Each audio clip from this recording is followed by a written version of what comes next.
Hey guys, welcome back to the channel. This is a story about what if Naruto has golden chakra chains. Before I start, please support for more amazing content, and do consider subscribing to my channel and share this video with your friends. This is written by Windstorm16 and link in description and support writer. Let's start the video. I own nothing. I can't stop now. I need to put up a barrier. Minato Namikaze thought while panting before quickly going through hand signs, not believing how badly things had turned out in just one night. A night that was supposed to be one of the happiest nights of his life, along with his wife, Kushina Uzumaki, with it being the night their son Naruto would be born.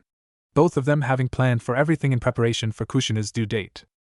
Having done so due to her being the Jinchuriki of the Kyuubi no Yoko, requiring preparations for when she gave birth. Given when female Jinchuriki gave birth, the seal keeping their Biju restrained would be weakened, giving the Biju a chance to escape. Leading them to find a secure location outside of Konoha, where Kushina could give birth, while Minato ensured her seal stayed strong and kept the Kyuubi from escaping. Along with having a team of Umbu guarding the location just in case anyone tried interfering.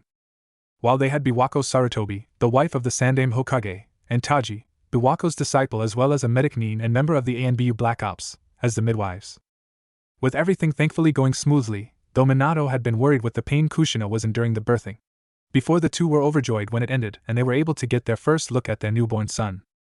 Unfortunately, before they could enjoy the moment of being a family, a masked man had arrived, killing Biwako and Taji, along with the Umbu guarding the cave. With him then taking Naruto hostage, forcing Minato to act quickly to save his son, but leaving Kushina to be taken in the process. Before the masked man then extracted the Kyuubi from Kushina and placed it under his control with the Sharingan.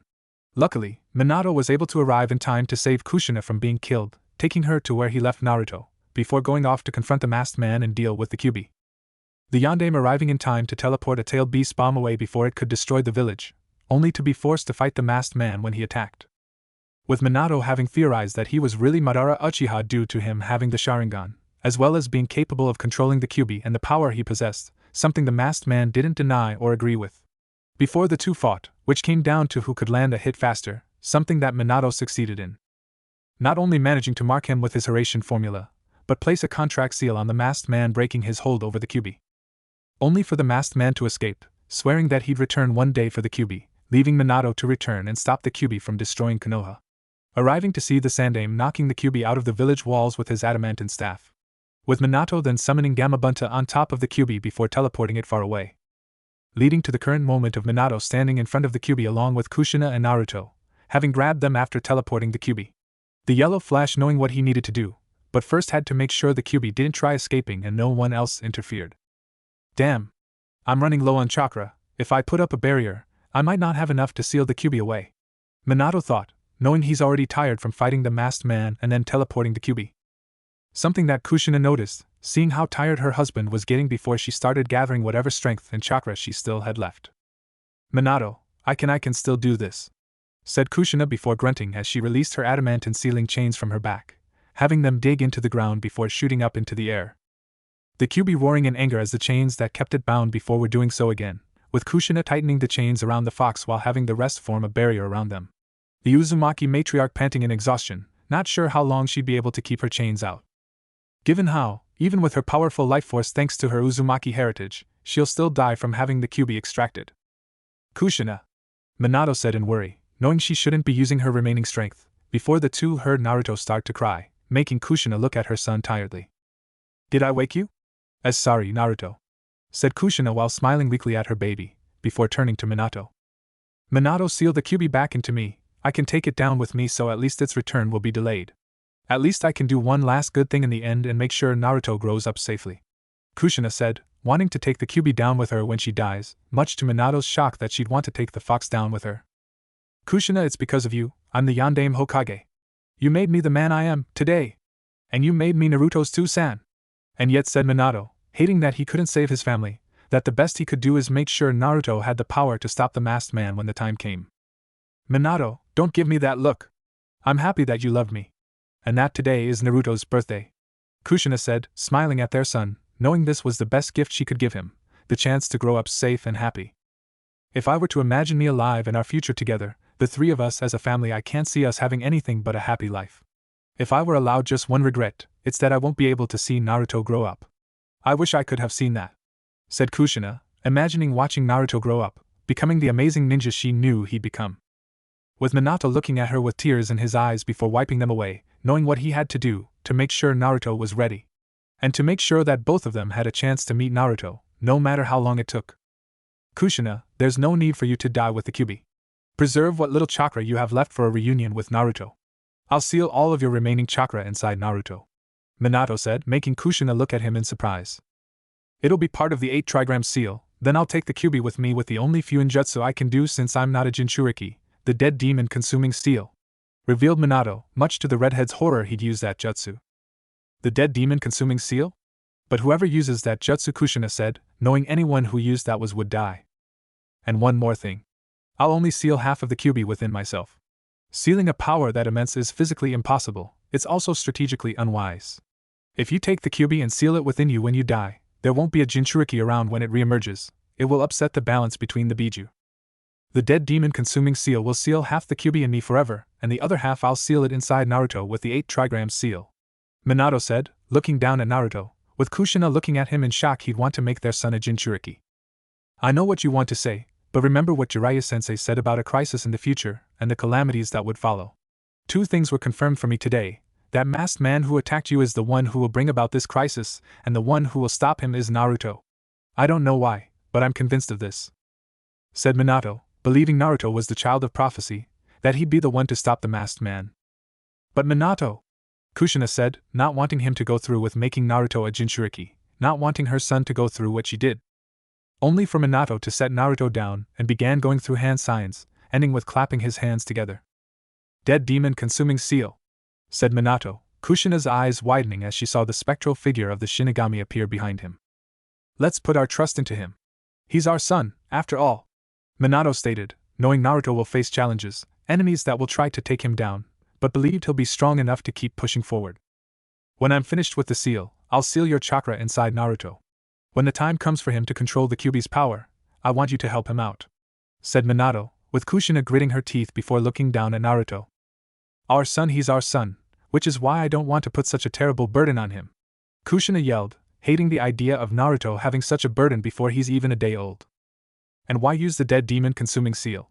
If it's just so I can meet Naruto all grown up, even if it's just for a little while, there's no need for you to die. I want you to stay by Naruto as he grows up and protect him. And why? Why does he need to be sacrificed? For the balance of the Biju? For the sake of nations and the village? Why does it have to be Naruto? Why does it have to be you? Demanded Kushina as she panted tiredly while feeling blood fly out of her mouth, doubting she had much longer. To forsake one's nation and one's village is the same as forsaking one's child. Your own homeland was destroyed, so you of all people should know the harsh life that awaits those without a home. Besides, our family is one of shinobi. And finally, even if I were to live, I'm no match to you. Minato admitted, knowing he could never take Kushina's place as Naruto's parent. Even though you won't have much time with him, there are some things only you as his Ka-san can tell Naruto, things that I can't. That's a Ka-san's role. I'm not doing this just for you, I'm doing this for Naruto. I will gladly die for my son, it's my duty as his Tusan. Said Minato as he kneeled down and picked Naruto up before looking at Kushina, the Uzumaki still not looking happy at his decision, with even the Shinigami watching them. Before Minato set Naruto down and took a deep breath, grunting when he felt the Shinigami's hand go through his back and appear through his stomach. The spectral limbs stretching out towards the Kyuubi and grabbing hold of the Biju. With the Kyuubi roaring as it felt the Shinigami grabbing part of its chakra before ripping it out and placing it inside of Minato. With the Yondaime grunting as he felt the Kyuubi's chakra be placed within him, feeling like his body was on fire. Need to hurry quickly, Minato thought, looking at the Kyuubi, only to see the fox shrinking down to half its original size, along with its fur turning a darker shade. Damn you, Yondaime! Thought Kyuubi while glaring at Minato and Kushina, angered that it wasn't only going to be sealed again, but now its young half was going to be pulled into the Shinigami's stomach. Part of the Kyuubi wanted nothing more than to drive its claw through the infant, Namikaze intended to seal it in, but knew it'd be pointless. Minato and Kushina would likely throw themselves in the way of its claw and still seal it away. So, as much as the fox hated it, it reluctantly resigned itself, at least being able to enjoy the fact its sealer and former host were dead anyway, while clinging to what little life they had left. Minato then summoned the ceremonial altar and placed Naruto on it, only to turn towards Kushina when she coughed up blood. Kushina, Minato said, rushing over to the redhead. I'm fine, just get it over with, Kushina said, knowing she couldn't talk him out of making Naruto a Jinchuriki. Nodding, Minato bit his thumb before going through hand signs, slamming his hand on the ground at the end. Summoning jutsu, Minato said, with Geratora appearing in a puff of smoke, only for the toad to immediately scream at seeing the Kyuubi. Gaawa! The Kyuubi? And Minato? What the hell's going on here? Geratora shouted, wondering why he'd just been summoned into a situation like this. Geratora, I'm going to give you the 8 trigram seal key. I need you to take it immediately to Jiraiya sensei and store it away, said Minato, wanting to make sure the 8 trigram seal key was safe for when Naruto eventually needed it. With Geratora's eyes widening before he turned serious and nodded, his body stretching open and unraveled, revealing a large blank scroll. Going through hand signs again, Minato placed his hand on the scroll, causing the key to appear on. It's done. You have my word. The key will be safe and remain in my possession with Jiraiya. Now I'm off, Geratora said before vanishing in a puff of smoke. That's it then, Minato muttered, knowing he only had one thing left to do. Naruto, don't be a picky eater, eat a lot and grow big and strong. Take your bath every day, go to bed early and sleep well. Study hard on your ninjutsu. I was never very good at it. Maybe you will. Everyone is good at some things and not so good at others, and if things don't go so well, don't get so depressed. At the academy, listen to your teachers. Make friends. It doesn't matter how many, just make sure that they're people you can really trust, and a few is enough. Regarding the 3 prohibitions of the shinobi, be careful when you loan and borrow money, make sure to save your missions, pay carefully, and no drinking alcohol until you're 22. Much sake is harmful for your body. As for girls, well, I'm a girl, so I don't really know what to say, but sooner or later, you'll want a girlfriend, and that's normal. Just don't fall for a strange one. Try to find someone like me. Naruto, there's going to be hard and painful times ahead. Take good care of yourself. Find a goal, a dream, and don't stop trying until it comes true. There's so much more I want to tell you, to teach you. I want to stay with you longer. I love you, Kushina said with tears in her eyes, wanting nothing more than to stay with him, to see him grow up, watch him make friends, comfort him when he's sad, see him become a ninja. Minato, I'm sorry I used up your time, said Kushina, with Minato smiling weakly and shook his head, feeling his own energy leaving him the longer he kept his jutsu going. It's fine. Naruto, my words to you as your Two-sen, listen to your motor mouth Ka-sen. And be strong, we believe in you, Minato said with a smile as he made a hand sign. 8 trigram seal, said Minato, the Shinigami reaching out and grabbing the Kyuubi, its entire body turning into chakra that rushed forward into Naruto. With the Shinigami also sealing away a portion of Kushina's chakra within the infant as well, making the redhead flinch at the loss of what little chakra she had left. Before panting as her adamantine sealing chains faded away, no longer having the strength to maintain them. While the Shinigami grabbed hold of Minato's soul and devoured it, having fulfilled its part of the contract, before vanishing. Though before they could fall to the ground, they were grabbed by Hiruzen Sarutobi, the Sandaime Hokage, and a team of Anbu. All of them having immediately rushed forward once the barrier had fallen, only to see there's nothing they could do. Minato, Kushina. What happened? Hiruzen asked while looking at his successor and his wife. Sandaime-sama, I'm sorry, someone knew where we were. A masked man with the Sharingan. They killed the others, released the Kyuubi. They claimed they were Madara and that they'd be back, said Minato weakly, wanting to make sure Sarutobi knew about the masked man. While the Sandaime and the Anbu were shocked to hear this, that a masked man with the Sharingan and claiming to be Madara Uchiha was behind this. Hiruzen also being saddened to learn that his wife had been killed, as well as everyone else present, when Kushina gave birth. Please take care of Naruto, Kushina said, looking at the Sandaime before turning back to her son, with Hiruzen turning towards the infant. He needs to be kept safe, make sure no one finds out he has the Kyuubi, Minato said, knowing Naruto's Jinchuriki status couldn't be revealed, at least not until he was older and prepared to face those that'd come after him for it. I promise he'll be looked after and safe, Hiruzen swore, making the two smile gratefully. Good, and if anything happens to my baby I will come back and kill you myself, stated Kushina, with Minato laughing slightly as he closed his eyes. She will, Minato said, fully believing his wife would come back from the dead if something happened to Naruto, before the last of his life faded away. I love you, more than anything, Kushina thought, looking at Naruto before passing on as well. Sarutobi and the Anbu all bowed their heads low at seeing the Sandaime and his wife were gone, before the former went over and picked up Naruto. Gather Minato's and Kushina's bodies, we need to return to Konoha, said Hiruzen, the Anbu nodding before they picked the bodies and began making their way back towards the village. Time skip 7 years. Naruto walked through the village with a downcast expression, having just left the academy after it got out for the day. Though he spotted Hibachi and his friends on the way before going over to them, hoping to try and spend time with his classmates. Learning that they were planning to do some test of courage tonight, with the Uzumaki hoping to take part in it. Only for Hibachi to refuse to let him and warn Naruto not to follow them. Get this. Don't you dare follow us. Humph. Like that's going to stop me, it just means I'm gonna follow you. Then you'll all get a real test of courage, Naruto thought with a smirk, already planning how to get back at Hibachi and his friends, imagining them running away screaming with what he has planned. The whiskered blonde contemplating just how he could scare them, all while blocking out the whispers from some of the villagers as he passed by and the looks they were giving him. Now then, how can I scare them? And where are they even going for this test of courage? Maybe somewhere scary, like the cemetery. That'll definitely a good place to scare them, thought Naruto before stopping when he spotted a mask shop ahead of him, making him smile in excitement. Running up to the shop, Naruto looked at the different masks to find one that'd really scare Hibachi and his friends. Before the Uzumaki grinned at seeing a fox mask, knowing that one would be perfect for his prank. You brat. Huh? Naruto said in confusion, only to see the shop owner glaring at him before shoving him out of the shop. Go away, said the owner, glaring at the whiskered blonde, with Naruto grunting as he hit the ground, not believing what just happened. What's the big deal? Naruto shouted, angry at the guy for just shoving him out of the shop when he was going to get a mask. What are you doing here? You plague! Yelled the owner while still glaring at Naruto, who suppressed a flinch at being called a plague. What? I was only looking at the masks, muttered Naruto, looking down as he began noticing the crowd gathering around them, not noticing his classmates Shikamaru Nara and Choji Akimichi standing behind him.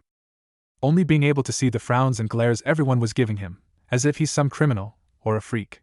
Before Naruto grunted in pain when he felt something hit his head, looking to see it was the fox mask. You want this? Well, you can have it. Now get lost, the owner said, giving Naruto one final glare before returning to his shop, while Naruto gritted his teeth as he stood up. Bastard, Naruto thought, going over to the mask and picking it up, before looking around at the crowd and clenched his fists to now see they looked wary or even scared of him. Why? Why? Why? Why? Thought Naruto, feeling angry, hurt and sad at how everyone was looking at him. What? Why are you all looking at me like that? Naruto shouted before running back to his apartment, not wanting to deal with the looks anymore. With the Uzumaki soon arriving back at his apartment, running inside and closing the door before leaning against it, and slowly sliding down to the floor. Bringing his legs up to his chest, Naruto frowned sadly, unable to figure out why everyone hated him, why everyone ignored him. Even the new teacher Iruka had told the other students to just ignore him after they laughed, when he failed to do the clone jutsu. What did I do? Naruto thought before looking at the fox mask, part of him feeling like just smashing it to spite that bastard for throwing it at him. Though the longer Naruto looked at the mask, he gained a contemplating expression of his face, thinking of how he instantly wanted it after seeing it. Not even bothering to look at any of the other masks in the shop, just that once he saw the fox mask, it was the one he wanted. Is it because of the Kyuubi? Wondered Naruto, given how he was born on the same day as the Kyuubi attack. Is that why everyone hates and fears him? Why he instantly wanted the fox mask when he saw it rather than a different one? Why that bastard also assumed he wanted this one rather than another one? Is it because he was connected to the Kyuubi? Everyone is afraid of the Kyuubi, afraid of something way stronger than all of them. And they hate it because it's really strong, strong enough that the Yondaime needed to die just to beat it. That's something no one here could ever be. But is that why they hate and fear me? Am I connected to the Kyuubi? Naruto thought, feeling morbid fascination at the idea of being connected to the Kyuubi. To be able to inspire that same fear and hate by being the most powerful thing alive. Before he began wondering if him being born on the same day as the Kyuubi attack was connected, if maybe that meant he would grow to become that powerful. Though, this also made Naruto realize that he didn't really know a lot about the Kyuubi, only the basics of what it was and that it attacked the same day he was born 7 years ago. Maybe I could try finding out more at the library, thought Naruto, now feeling his interest was piqued at learning more about the Kyuubi. Getting up, Naruto exited his apartment before making his way to the library, making sure to avoid being seen as much as possible. Not wanting to deal with any more of the villagers' looks today. Luckily, he managed to reach the library without getting too much attention before going inside. Moving through the shelves, Naruto looked for any books that involved the Kyuubi, grabbing them before finding somewhere to sit. Let's see what there is, Naruto thought, opening the first book, feeling eager to learn more about the Kyuubi. The Uzumaki, learning how the Kyuubi was actually one of 9 biju, massive beasts made entirely of chakra, taking the shape of different animals or yokai. With the Kyuubi being widely regarded as the most powerful. Being considered a walking natural disaster that can desolate areas where the darkest aspects of humanity collect and fester. That'd definitely explain why it attacked Konoha. They certainly have no problem hating a kid or pretending they don't exist, thought Naruto, considering that being the reason the Kyuubi attacked Konoha, since the village and its inhabitants weren't as nice as everyone seemed to believe. Continuing his reading, Naruto was soon surprised to learn one of the first incidents involving the Biju was when the Kyuubi was attacked by Kinkaku and Ginkaku, the gold and silver brothers from Kyumogakure. How they were swallowed by the fox, only to survive by eating its flesh for 2 weeks, forcing the Kyuubi to throw them up. But also granting them some of the Biju's power, making them strong enough to even bring the Nidaime Hokage to the verge of death. Do I have the fox's power like them? Naruto thought while looking at a picture of Kinkaku and Ginkaku, seeing that they had the same whisker marks he had. The Uzumaki thinking that he could have some of the Kyuubi's power like they did, if he'd been exposed to it when he was born during the attack. Which also made Naruto wonder if he'd be able to grow as powerful as them, to be powerful enough to fight and overpower a Kage. Shaking his head, Naruto went back to reading, soon finding the next incident involving the Kyuubi was the final battle between the Shodai Hokage and Madara Uchiha. After Madara had left the village, only to come back with the Kyuubi under his control, leading to a battle between Madara and the Shodai, which also created the Valley of the End. While the Shodai had won in the end and subdued the Kyuubi before he helped in sealing it away into Mito Uzumaki. Uzumaki? There was another Uzumaki? The Shodai Hokage's wife was an Uzumaki? Thought Naruto, shocked to learn the Shodai's wife was an Uzumaki. Getting up, Naruto quickly began searching for any books on Mito Uzumaki only to, unfortunately, find that there weren't many. But was further shocked to learn that there wasn't just another Uzumaki, but an entire Uzumaki clan in the land of whirlpools. They even had their own village called Yuzushiyogakure, along with a shrine dedicated to them, here, in the village. With them having been regarded as the best Fuinjutsu users in the entire world. But Naruto's excitement and happiness at finally learning something about his family didn't last long, when he also learned about the Uzumaki clan's destruction. How they were attacked in a joint effort by Iwagakure, Kirigakure, and several minor nations they were allied with, during the Second Great Shinobi War. All of the villages having attacked Uzushio to wipe out the Uzumaki clan, due to the fear they had of their skill in Fuinjutsu. Great, I just learned I'm from a clan, one that was all but wiped out years ago. At least it's something, though thought Naruto, still feeling a little happy to have some information about his family, that one of his parents came from the Uzumaki clan. Going back to the books about the Kyuubi, Naruto began thinking even more on it as he read about the fox. How it was a giant mass of chakra in the shape of a kitsune, specifically a yoko, making Naruto wonder if it didn't just look like a kitsune but had the same powers as one. What can Kitsune do though? Naruto wondered, not really knowing what powers Kitsune had before getting up to go find more books, curious to learn about the yokai the Kyuubi resembled. Managing to find several books on Kitsune, Naruto returned to his corner in the library and began reading about Kitsune, what they were like, the types there were, and their abilities. With the whiskered blonde growing more and more fascinated and interested, the more he read. Reading how Kitsune were at their nature, cunning tricksters that enjoyed pulling pranks in humans, sometimes ranging from harmless pranks to humiliating ones to ones that were vindictive and painful. While Kitsune's main ability was shape-shifting, usually into that of beautiful women, but also having plant manipulation like the Shodai's Mokuton, decelerated aging, fox fire, casting illusions and manipulating dreams, drive people insane, enhanced instincts and physical abilities, claws, manipulate their hair, on Mikoto. Along with there being 13 specific elements that a Kitsune can align with. Those being heaven, dark, wind, spirit, fire, earth, river, ocean, mountain, forest, thunder, time and sound. And one thing was that the older a Kitsune became, the stronger and wiser they got, along with growing more tails as they aged. With it being that once a Kitsune gains its 9th tail, it would turn into a Tenko, which was the same as it becoming a god. Wow, no wonder the Kyuubi is feared if it can do all the things other Kitsune can do, Naruto thought, amazed at how powerful Kitsune could be. But also noticing how similar he was to Kitsune as well. He was trickster just like them, pulling pranks whether to gain attention, whether it be for his own amusement, or the few rare times to get back at someone. He could also shape-shift with the transformation jutsu, while his sexy jutsu did let him turn into a beautiful woman too. While from what he read about the Uzumaki clan, they had powerful life force, extended lifespans and their skill in Fuinjutsu, just like how Kitsune have decelerated aging and on Mikoto. Ninja were also capable of casting genjutsu, which Naruto was sure he'd be able to learn, along with manipulating the elements, allowing him to replicate foxfire. I really am like a Kitsune, aren't I? And the villagers hate and fear me for some potential connection to the Kyuubi. Then fine. If they want to hate and fear me for that, then I'll be a reminder of the Kyuubi, and show them what a Kitsune can do. Thought Naruto, embracing the role the villagers wanted him to play before he began writing down some notes about Kitsune, as well as the Uzumaki clan, and put away the books once he was done. Naruto then ran back to his apartment, so he could get started on training with the transformation jutsu, as well as planning how to get back at the shopkeeper for what he said and did. The Uzumaki, having completely forgotten about the prank he planned to pull on Hibachi and his friends, now completely focused on his new objective and plan. Time skip 3 days. Who's the plague now, asshole? Naruto thought as he stood up on a rooftop while mentally laughing as he watched the shopkeeper being dragged away by ninja, with them all wearing protective gloves and masks while everyone else was keeping their distance, with his shop being blocked off and closed. Due to the fact that the shopkeeper was now covered in rashes and boils, was unable to control his bowels, along with constantly coughing even as he screamed and shouted that nothing was wrong and that they couldn't close his shop. Before Naruto saw the shopkeeper caught a glimpse of Naruto standing on the roof, his eyes widening at seeing him wearing the fox mask. There. It's that little bastard, he did this. He's right there, look. Screamed the shopkeeper while struggling to try and go after Naruto. But the moment the ninja looked up at the roof, Naruto was gone. Add hallucinations to the list of symptoms, one of the ninjas said, with another nodding in response. No, I'm not crazy. It's that damn brat. He did this. The demon is responsible. The shopkeeper yelled as he was dragged away, only for no one to believe him. While on another rooftop, Naruto cackled quietly to himself, knowing that there'd be no evidence that he was responsible for the misfortunes that befell the poor shopkeeper.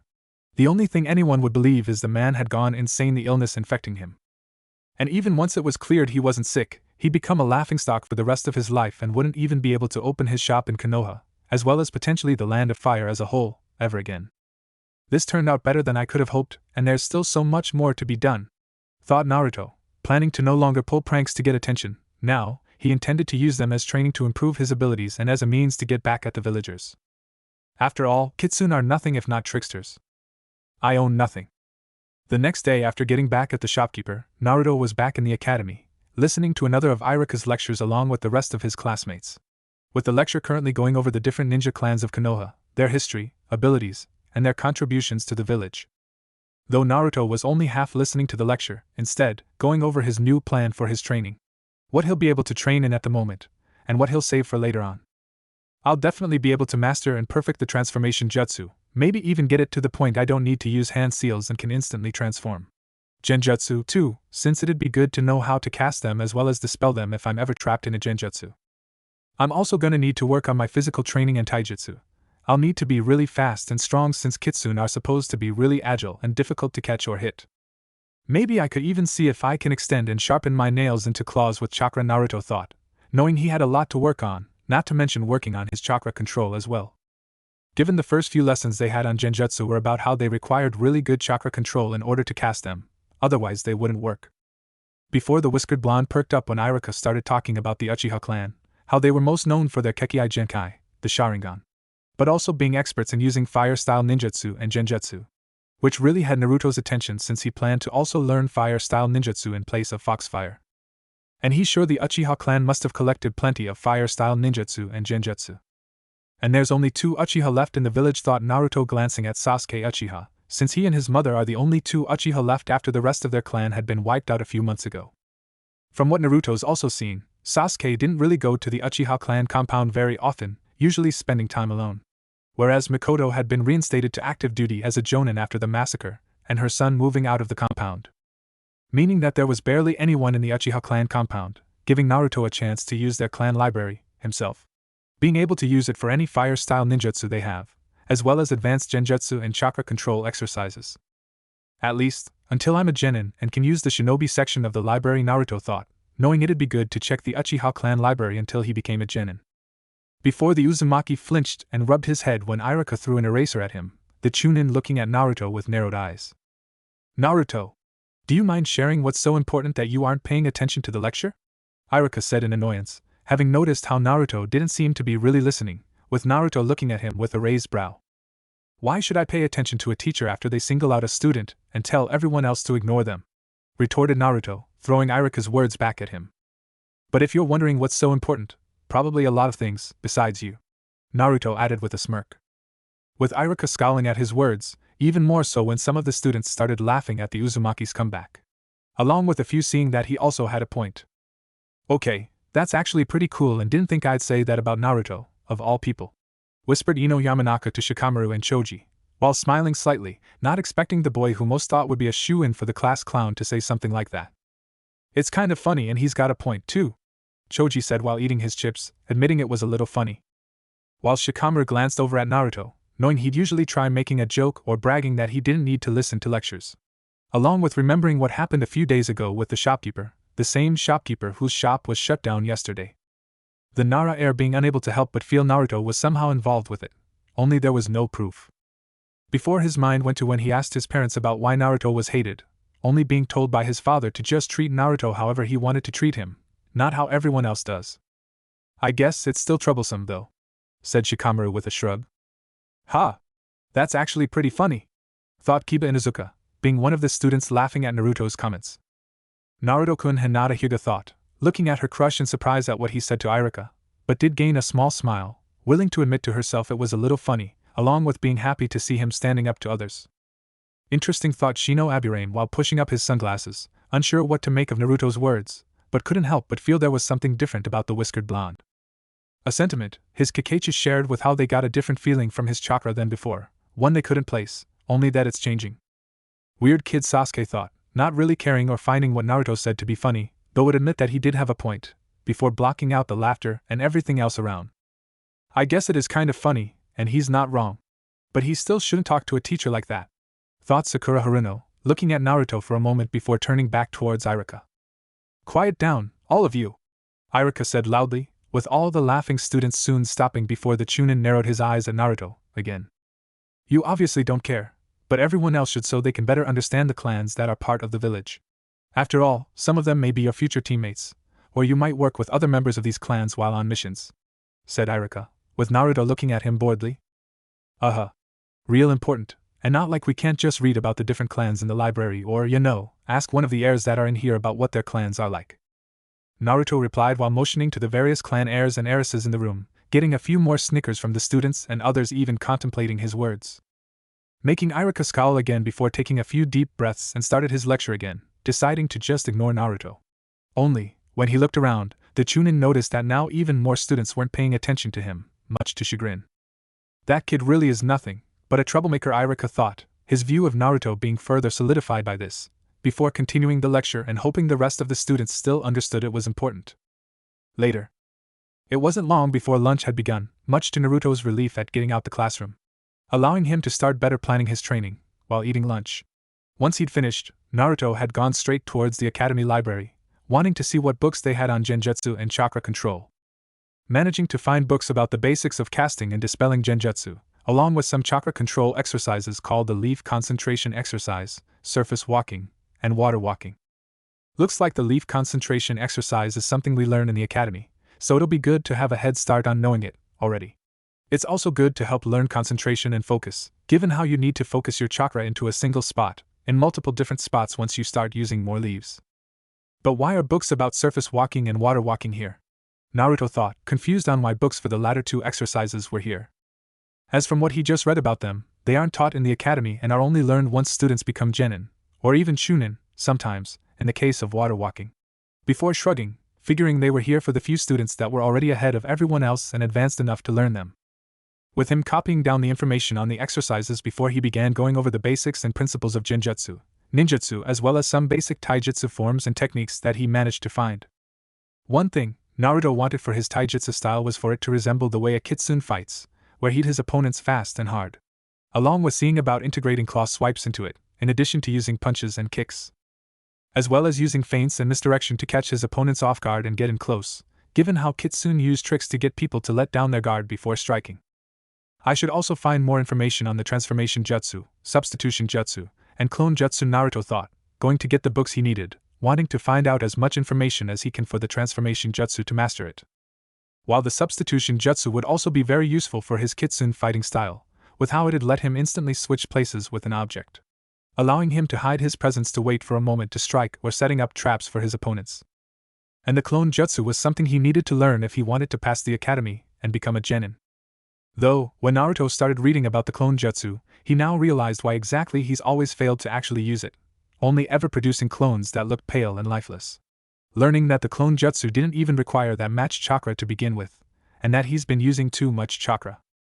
Having originally believed that he never used enough, leading Naruto constantly using more and more chakra each time, only to be met with the same result. Maybe instead trying to condense so much chakra into 1 or 3 clones, I should just spread it out into a bunch of them. Maybe it still won't work, but hopefully the clones I make will be better than the ones I've made before, Naruto thought as he finished writing down all his notes, before putting everything away, knowing he had everything that he needed for the time being. Now to find somewhere I can get started on my training, thought Naruto as he exited the library and left the academy. Deciding to just cut the rest of class and get started on his training, given the Uzumaki saw it as a better use of his time than listening to lectures. As well as not really feeling like dealing with Iruka for the rest of the day, either. Later. So this is the Zeroth training ground, Naruto thought while standing outside a large fenced in the training ground, with several signs on it forbidding entry. After leaving the academy, Naruto had put on a transformation before moving around the village to try and find some place to train, where no one would disturb him. Eventually overhearing some Chunin and Jonin talking about the Zeroth training ground and the 44th training ground, with the latter also being known as the Forest of Death from what he's heard. With Naruto deciding on using the Zeroth training ground for his training, given how it has less of a chance for anyone to find him here. As one other thing he overheard was that the Forest of Death seemed to be frequently occupied by a Chunin by the name of Anko Mitarashi. And the whiskered blonde would prefer not having anyone find him training and potentially spy on him. Though he did make a note of Anko, as from the way the Chunin and Jonin talked about her, it seemed like she wasn't well liked by most of the village either, making him consider finding out more about her to see if she'd be able to help him with his training, as a fellow outcast. Naruto had also looked up some information about the Zeroth training ground, wanting to be prepared for what he may encounter inside it. Learning how it used to be used by the village for something called the Chunin exams, where genin would compete to be promoted to Chunin. Before it was converted into a wildlife preserve filled with rare and unusual animals, as well as insectivorous plants. While the training ground itself consisted of a forest, wide open plains, and a cliff. The latter of which actually had a massive hidden chamber inside that was used for the Chunin exams for the genin, at least for those that were able to find the entrance, to compete against each other during the third round. With this information, Naruto headed for the training ground and got his first look at it, knowing it would be a good place for him to train in. Before the Uzumaki looked up and down the fence to find a good spot for him to get over and sneak into it. Luckily, managing to find one before getting out the fence and heading deeper into the training ground, while preparing himself for anything he may encounter inside. Time skip 6 days.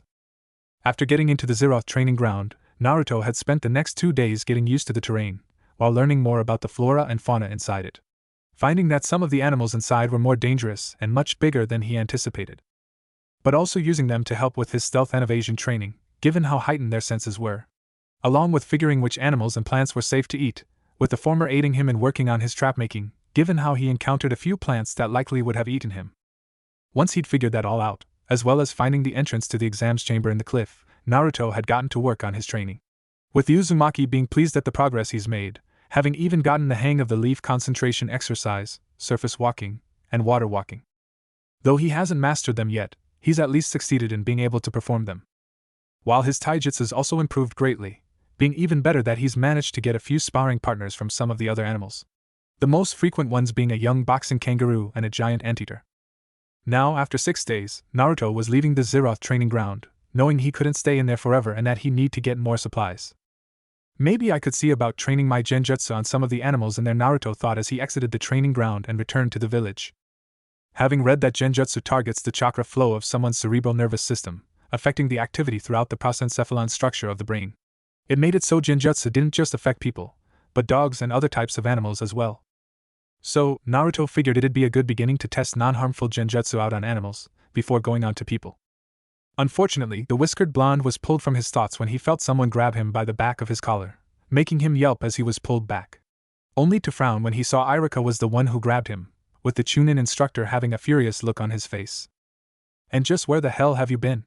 Iruka demanded, annoyed and angry at Naruto for not only cutting class, but then going nearly a week without showing up at the academy. "Why would I tell you that? You're the one that tells everyone to ignore me. I'm surprised you even noticed I was gone," retorted Naruto, which only annoyed Iruka further before he shined them both away. Naruto blinking as he and Iruka reappeared inside the classroom, where all the other students were already present, before Iruka then dropped Naruto on the ground. "Okay everyone. Since Naruto here thought it was funny to cut class and then not show up for 6 days, we'll be reviewing the taijutsu matches from yesterday. So, everyone outside to be paired up for your matches," Iruka said, making nearly everyone groan in annoyance, with a few looking at Naruto with annoyed expressions before they all got up and headed outside. With Naruto brushing off their annoyance, not really caring if he's making them have sparring matches 2 days in a row. In fact, he liked to have the chance to see how much he's improved against whoever he's facing. Once they were outside, Iruka began calling out names of the students before having them enter the sparring ring. The whiskered blonde splitting his attention between watching the matches and see who was left as more names were called, wondering who he'll be facing off against. Until he soon heard his name be called and who he'd be sparring against. Naruto and Hibachi, Iruka said as he called out the next matchup, with Naruto unable to help but smirk. This just got even better, thought Naruto, pleased at getting the chance to fight Hibachi, still wanting to get some payback against him for before, as he and Hibachi got up and entered the sparring ring. Ready to eat dirt, loser, Hibachi said with a taunting smirk, while Naruto merely kept smirking at him. Alright, both of you make the seal of confrontation, said Iruka, with both boys doing so before the Chunin brought his hand down between them. Hajime, Iruka said, moving back as the sparring match started. With Hibachi instantly charging towards Naruto with a shout and pulling his fist back, only for Naruto to sidestep the punch and slam his foot into the back of Hibachi's legs. The bully grunting as he fell down to his knees, only to cry out when Naruto slammed his fist into the back of his head. How's that dirt taste, Hibachi? Naruto mockingly asked, making Hibachi scowl in anger at the loser humiliating him, only to grin as he grabbed some dirt in his hands. You tell me, freak! Shouted Hibachi, throwing the dirt towards Naruto, the Uzumaki letting out a yelp at the dirt flying in his face, bringing a hand up to rub his eyes. The sight making Hibachi smirk before shouting as he charged Naruto again, intent to beat him into the ground and show the loser his place. Only to be shocked when Naruto grabbed his wrist with his other hand, while the one rubbing his eyes moved away, showing he was still smirking. You missed, Naruto stated, having noticed Hibachi grabbing some dirt in his hands before he turned away and closed his eyes, pretending it go in his eyes to get Hibachi close. The brunette scowling in anger before tried punching Naruto with his other fist, only for Naruto to grab that as well, holding Hibachi in place. But if you want to fight dirty, then be ready to get hurt, said Naruto before suddenly yanking Hibachi close and slamming his head into his face, with Hibachi crying out as he felt his nose break. Only to gag, when Naruto gave a quick chop to his throat, followed by smashing his knee into his stomach with Hibachi bending over as he gasped for air. Before he was then silenced as Naruto gave a spin kick to Hibachi's head, knocking him unconscious and out of the arena. With everyone looking on in shock at seeing Naruto manage to win the match, along with just how brutal he was to Hibachi, before Iruka shook off his shock and scowled at Naruto. That was going too far. This is just supposed to be a simple sparring match, Iruka said, angry at seeing Naruto break Hibachi's nose before then knocking him unconscious. And it was. I won, he lost, simple. Plus, how much do you want to bet you would not have cared less, had Hibachi done the same to me, if his attempt to blind me by throwing dirt in my eye had worked? Stated Naruto with a smirk, much to Iruka's growing anger before he went to check on Hibachi and take him to the nurse. All while his refusal to answer Naruto's question pretty much confirmed what he had asked. If their situation was reversed, he wouldn't have gotten mad at Hibachi like he did with Naruto and probably wouldn't care, overall. While Naruto went to retake his seat, pleased at getting some payback against Hibachi and seeing how he's improved. Knowing that before, he wouldn't have lasted that long in that sparring match, let alone win. Though he was confused when he looked at the other students, noticing some girls staring at him, only to quickly look away with their faces turning red. Weird, Naruto thought, confused at their behavior. Unknown to Naruto, due to his disrespect towards Iruka, cutting class the rest of the day and then skipping a few days of the academy. Along with how rough he was with Hibachi, beating him into the ground before calling out Iruka's hypocrisy. It's lead him to start gaining a reputation as a delinquent and bad boy, something that's now started getting him attention from some of the girls. Shaking his head, Naruto turned back to the sparring ring once Iruka returned and the matches continued. Focusing on some of the students and how they fought, wanting to see if there's anything that could be used in his own taijutsu style. Only to fully focus on Kiba when he called into the ring, seeing how the Inuzuka was fighting, the movements, speed, and using his hands like claws. That'll definitely be useful for my fighting style, Naruto thought, making mental notes of how Kiba fought, and what elements could be incorporated into his taijutsu style, having already thought of a name for it as well. Fox Fang style. I own nothing. I can't believe he actually thought I was going to stick around, Naruto thought, shaking his head in amusement as he left the academy. After all the sparring matches had ended, Iruka had given Naruto detention, not only for cutting class and then skipping them for a few days, but also for how rough he'd been with Hibachi in their match. Though Naruto had no intention of actually staying to serve detention, having quickly left the academy the moment it got out for the day. But not before he stopped by the academy library and grabbed a scroll for the rope escape jutsu. This'll definitely come in handy, Naruto thought, looking over the scroll on how to perform the jutsu, knowing it'll be useful to be able to escape being tied up or any other traps that he could get caught in while on missions. Naruto was also going over all the sparring matches he'd watched, and which fighting styles he saw that he could use for his Fox Fang style. And aside from Kiba, The only other spars that really got his attention and would help him with his style were ones involving two members of the Izuno clan. One of the lesser-known clans in Konoha and could be seen as the opposite of the Inuzuka clan. As from what he learned, the Izuno clan had cat-inspired ninjutsu, which he saw with their taijutsu style, with the Uzumaki being reminded of the movements and strikes of a cat, as well as the speed. Both of their taijutsu styles focus on speed and hit-and-run tactics. Though it seems like the Inuzuka taijutsu has an advantage in strength, given how it seems they use their entire bodies to attack opponents. But it also seems like they aren't at their best without their Niken partners, though still being pretty strong on their own. While the Izuno taijutsu looks to be more focused on claw strikes and outspeeding their opponents, along with avoiding their attacks. And both clans have advanced senses, giving them the advantage to better hear, see or smell their opponents, and where they'd be coming from. Naruto thought, going over the notes he'd taken during and after the spars. Thinking over what parts he could change to resemble the way a Kitsune fights, along with thinking of seeing if he'd be able to find some foxes that he could observe to see how they act in the wild. I may need to go to the Zeroth training ground or the Forest of Death if I want to find any foxes, here thought Naruto, aware that after the Kyuubi attack, foxes weren't exactly a very popular animal to see or have around, so if he wanted to find any in Konoha or even the Land of Fire itself, those two locations would be his best bet. Before his attention was pulled away when he saw Shikamaru and Choji coming towards him, making Naruto look at them warily. Something you two needed? Naruto asked, wondering why they approached him, given how no one else in the academy has approached him before. Hey Naruto! Shikamaru and I wanted to see if you wanted to hang out, said Choji while eating his chips, making the Uzumaki look at them in confusion. Hang out? Questioned Naruto, unsure if he heard that correctly. Yeah, you know, the thing that friends do whenever they spend time together. We figured we'd see if you wanted to join us, even if it'd be troublesome if we'd get into trouble for something, Shikamaru said before yawning, while Naruto still looked at them in skepticism. I know what hanging out is, but last time I checked we aren't friends. And this is the first time either of you have talked to me, Naruto stated, making Shikamaru and Choji frown since that was true. So is that a no then? Shikamaru asked, with Naruto looking between them for a few moments, wondering if he should accept the offer or not, before eventually nodding. Okay, replied Naruto, figuring he could give them a chance, in the event they were being sincere in wanting to befriend him. Later. Naruto had been surprised when rather than doing anything, they'd instead gone to a spot on a rooftop and simply laid down to look up at the clouds. With Shikamaru having explained it was one of his favorite spots to watch the clouds, along with where he and Choji first met. There was also a shogi board in the spot, which Shikamaru had brought once to teach Choji how to play. Only for the Akimichi heir to admit he wasn't that good at the game. Which led to Naruto challenging Shikamaru to a game, only for the Nara heir to beat him rather quickly, much to Naruto's disbelief.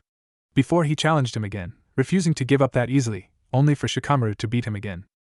Leading to several matches between them, and each time Naruto was defeated, though did manage to last longer a few times before Shikamaru won. Eventually they left, with Naruto inviting them to Ramen Ichiraku for lunch, which Choji had quickly agreed to along with Shikamaru.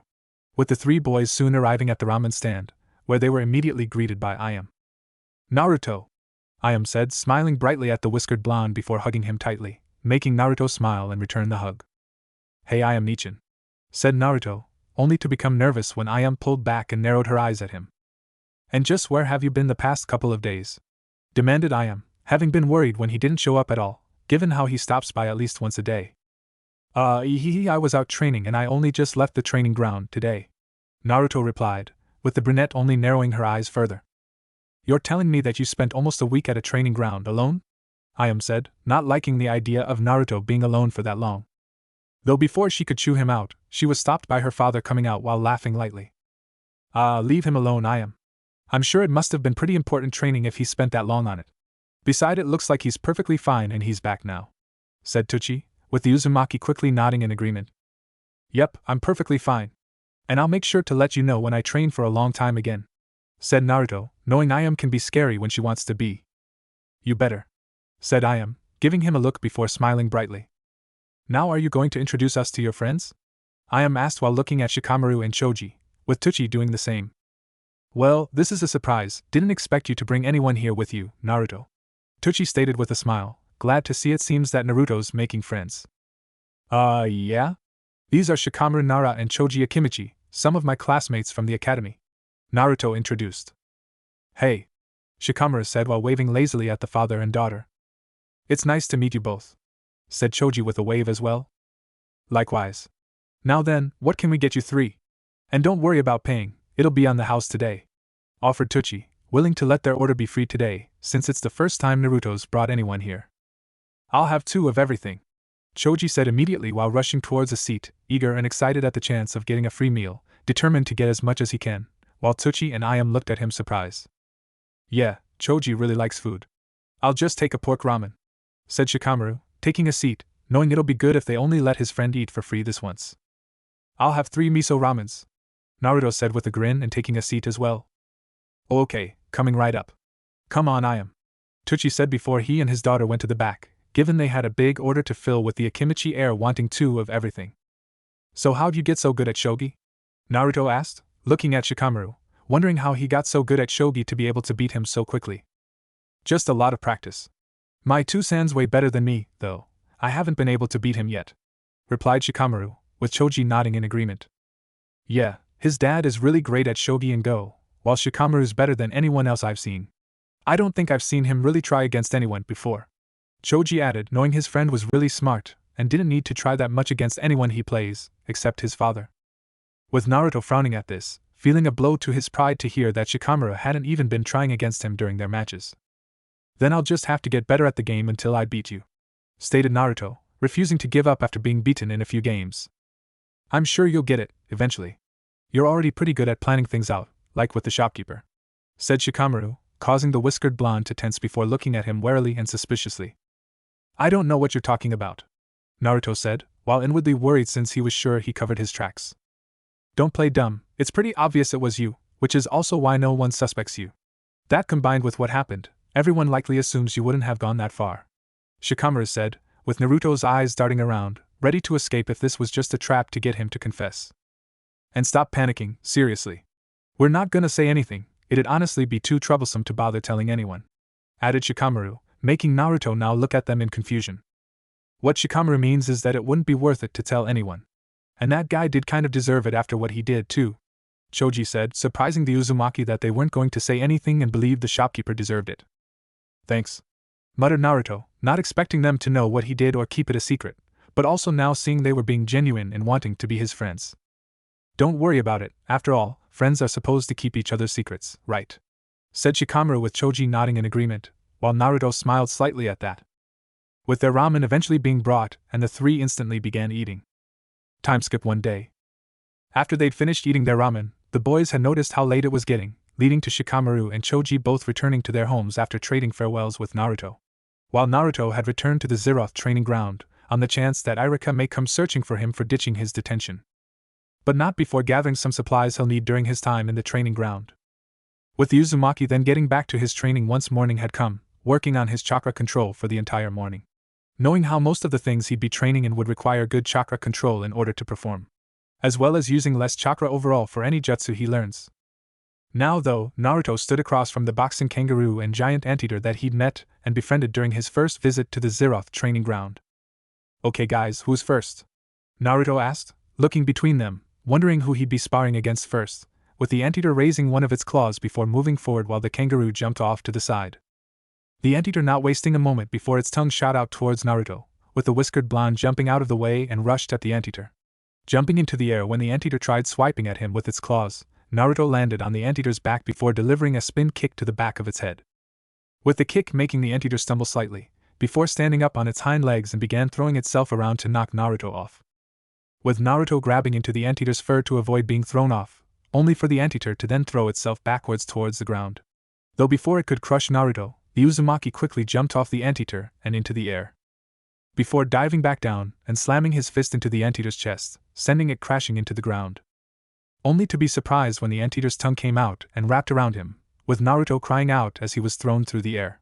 Luckily, he managed to catch himself by grabbing hold of a tree branch, before spinning around it and landing on top of the branch. With Naruto having to quickly jump away when the anteater, having recovered and gotten back to its feet, ran forward at him. Launching its tongue out at the Uzumaki, which he managed to avoid in time, smirking when he saw the anteater's tongue got stuck on the tree branch. Seeing his chance, Naruto rushed the anteater as it tried getting its tongue off the branch, jumping into the air and delivering a flying kick to the anteater's head, knocking it to the ground. The large animal holding its head in pain, with its tongue still being stuck. "Guess that means I wo," Naruto said before he was forced to dodge the kangaroo when it tried punching him, with the Uzumaki quickly jumping back at the kangaroo chased him and kept throwing punches. I still have no idea where it got those, thought Naruto, looking at the red boxing gloves the kangaroo was wearing on its fists, even having a third one on its tail, having been confused when he first saw them, but figured the animals here weren't really normal. Shaking his head, Naruto ducked down to avoid another punch, grunting as he quickly raised his arm to block the kangaroo's tail when it tried hitting him as well. Though he managed to grab the kangaroo's tail before it could pull it back, throwing it off balance. With Naruto then uppercutting the kangaroo, only to grunt in pain as the kangaroo kicked its legs out, sending the Uzumaki flying from it, with both of them crashing into the ground from the attacks. Before both them quickly got back up, the kangaroo instantly leaping high into the air and diving down towards Naruto. Waiting until the kangaroo was close enough, Naruto rolled off to the side, stopping just out of range of the kangaroo's tail. But rather than try hitting Naruto with its tails, the kangaroo jumped straight at him and threw another punch. The whiskered blonde smirked at this, having anticipated the kangaroo wouldn't try using its tail again, and would instead go for more punches. With Naruto then surprising the kangaroo when he jumped up into the air, high enough to jump over its punch. Though this didn't stop it from using its other arm to try punching the whiskered blonde. Only to cry out when Naruto kicked the kangaroo's wrist, sending its punch straight into its own face, making the animal punch itself and be knocked back. Though Naruto grunted when he was suddenly struck in the back, sending flying forward a few feet, but was able to catch himself as he landed on the ground. Before looking to see what hit him, only to see the anteater and kangaroo now standing together across from him. Okay, fine. I've got no problem beating both of you at once, Naruto said with a smirk, just as the kangaroo jumped at him, while the anteater's tongue lashed out. Later, Naruto panted tiredly as he sat against a tree, while eating some fish he'd caught along with some berries and mushrooms he'd picked, having learned which ones were safe to eat. Having to fight the kangaroo and anteater together had been tougher than he thought, with the kangaroo fighting up close while the anteater attacked with its tongue from mid to long range, making it tough to find a chance to attack one without the other jumping in when he was left open.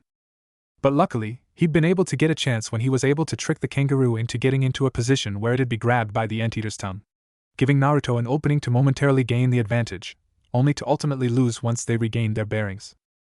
With him taking some time to catch some fish, afterwards, along with picking some berries and mushrooms to eat while he rested. They definitely have good teamwork. I'm gonna have to start working harder, otherwise I may end getting beaten by them more than I beat them, Naruto thought, not wanting to start falling behind to them. Once he'd finished eating and resting, Naruto got up and headed further into the training ground to see if he could find any fox burrows. They might be somewhere in wide open areas, giving them more places to run and are familiar with, than enclosed in areas surrounded by trees, thought Naruto, heading towards the grasslands area of the training ground. Soon entering the grasslands, Naruto looked around for any sign of a fox burrow before quickly moving behind a tree, when he spotted a large hole in the ground. Waiting a few moments to see what will come out, the whiskered blonde knelt to the ground when he saw several foxes start emerging. Only for his eyes to widen in shock when he saw some coming out, that looked to be the size of fully grown Nikan, with some even going up to the size of a horse. Damn, I didn't think there'd be any that'd grow that big, Naruto thought before quickly climbing to the top of the tree to avoid being seen, being careful not to make any noise that'd draw their attention. Pulling out a pair of binoculars he'd brought with him, along with a notepad and pencil to take notes, Naruto began observing the foxes and their behavior. Watching how some of the bigger foxes crouched down low to the ground, making them barely visible if it not for their fur, before they began stalking through the grass towards some large birds on the ground, while others moved towards some lizards on some rocks. Observing them carefully, the Uzumaki watched only to be surprised to see that once the foxes were close enough, with Naruto noticing how the foxes' tails swished around one after the other, as if they were signaling each other they were ready, before they instantly leapt off the ground and on top of the birds and lizards they were stalking, flinching slightly as they opened their mouths and bit down onto their throats, before violently shaking them around until they stopped moving, or got them into a position where they could be disemboweled, digging their claws into their bodies and ripping them open. Okay, so it seems like foxes stalk their prey by remaining close to the ground to camouflage themselves with the terrain before leaping at them once they're close enough, which would suggest they have really strong hind legs as well, making them strong enough and fast enough to land on top of their prey before they can escape. Before then using their teeth to bite down on their throats, then either shake them until they're dead or get them into a position to dig their claws into their bodies and disembowel them. It also seems like when multiple foxes are hunting, they can use their tails to signal each other, Naruto thought, taking some notes on this before going back to observing the foxes. This time going to some of the smaller and younger foxes, Naruto watched as they seemed to be playing with each other. How some stood up on their hind legs, with their front legs on their chests or shoulders, while their heads were held back and their mouths were open, a few times trying to bite each other's faces or necks, while trying to push the other to the ground. with Naruto being unsure if it was just playing or they were fighting each other, but took notes of it. Before the bigger foxes dragged over their kills, causing all the foxes to instantly run over to eat, with some of them seeming to body slam others out of the way to get to the meat. Naruto continued observing the foxes and how they behaved in whatever they did, before he began noticing the bigger foxes seemed to be looking around for something as they sniffed the air, becoming worried when they quickly ducked down to the ground and seemingly disappeared from view. Where did they go? Naruto thought, looking for any sign of movement before noticing all the smaller foxes running back to their burrow, making him more worried that maybe they sensed a larger predator coming. Only to yelp when he felt the tree began shaking with the Uzumaki looking down, only to pale when he saw the bigger foxes were growling at him from the ground and slamming into the tree. Oh shit! Naruto thought, not thinking the foxes had sensed him and they clearly didn't like his presence, given how they were looking at him. With Naruto paling further as the foxes began digging their claws into the tree and began climbing up towards him. Double shit! Naruto mentally shouted, knowing he needed to get out of here unless he wanted to be their next meal. But knowing he needed to do this carefully or he was dead, Naruto waited until all the foxes had begun climbing the tree and got closer to him. Gulping at seeing how close they were getting, snapping at him the further they got. Though before the closest fox could get at him, Naruto instantly jumped out of the tree and back to the ground. Grunting as he hit the ground, having made sure to tuck himself into a ball and roll the moment he landed, allowing the Uzumaki to quickly get back to his feet and start running, heading towards the forest, hoping to lose the foxes in the trees. Naruto took a chance to look back, only to see the foxes had jumped down to the ground as well and now chasing him. Triple shit! Thought Naruto, channeling chakra to his legs to run faster, seeing how the foxes were already gaining on him. Before letting out a yelp when he felt claws slicing through his shirt, just barely missing his flesh. With Naruto, luckily, jumping up to a tree and began jumping from branch to branch. Looking down at the foxes, Naruto was relieved to see they weren't making an attempt to jump up and chase him through the trees. Only to be worried again when the larger foxes instantly began running faster ahead of the others, before running off through the trees. Definitely need to be worried about that, Naruto thought, knowing they were likely planning something, but couldn't take his attention off the foxes still chasing him. Though he knew he was near the cliff and would be able to hopefully lose the foxes by getting to the ledge and sticking to the cliffside. With that in mind, Naruto began moving faster to get to the cliff and escape the foxes. As he jumped through the trees, Naruto occasionally glanced back at the foxes on the ground, seeing how they were still chasing him. Worried when he saw a few try jumping up to bite him whenever he jumped to a different branch, but was relieved they were unable to jump high enough to bite him. But eventually, Naruto heard something ahead of him, making him look, only for his eyes to widen in shock and slight fear. Given in front of him and rapidly approaching were the foxes that had split off, now seeing they'd circled ahead of him and climbed up the trees. Likely waiting until the other foxes had chased him right towards them, and now they were coming right at him. Naruto only had a few moments to think of what to do as the foxes leapt right him, their mouths wide open and their claws out, ready to tear him apart. Acting quickly, Naruto grabbed the next tree branch and spun around it, before letting go, using his momentum to launch himself right under the foxes as they jumped at him. The whiskered blonde gulping when a few of their claws got a little too close, but luckily he managed to avoid them. Only for his eyes to widen when one of the foxes on the ground took the chance to leap up at him, with Naruto being forced to act fast again. With him managing to spin around and slam his foot into the fox's face, kicking off it, and knocking the fox down into the others on the ground.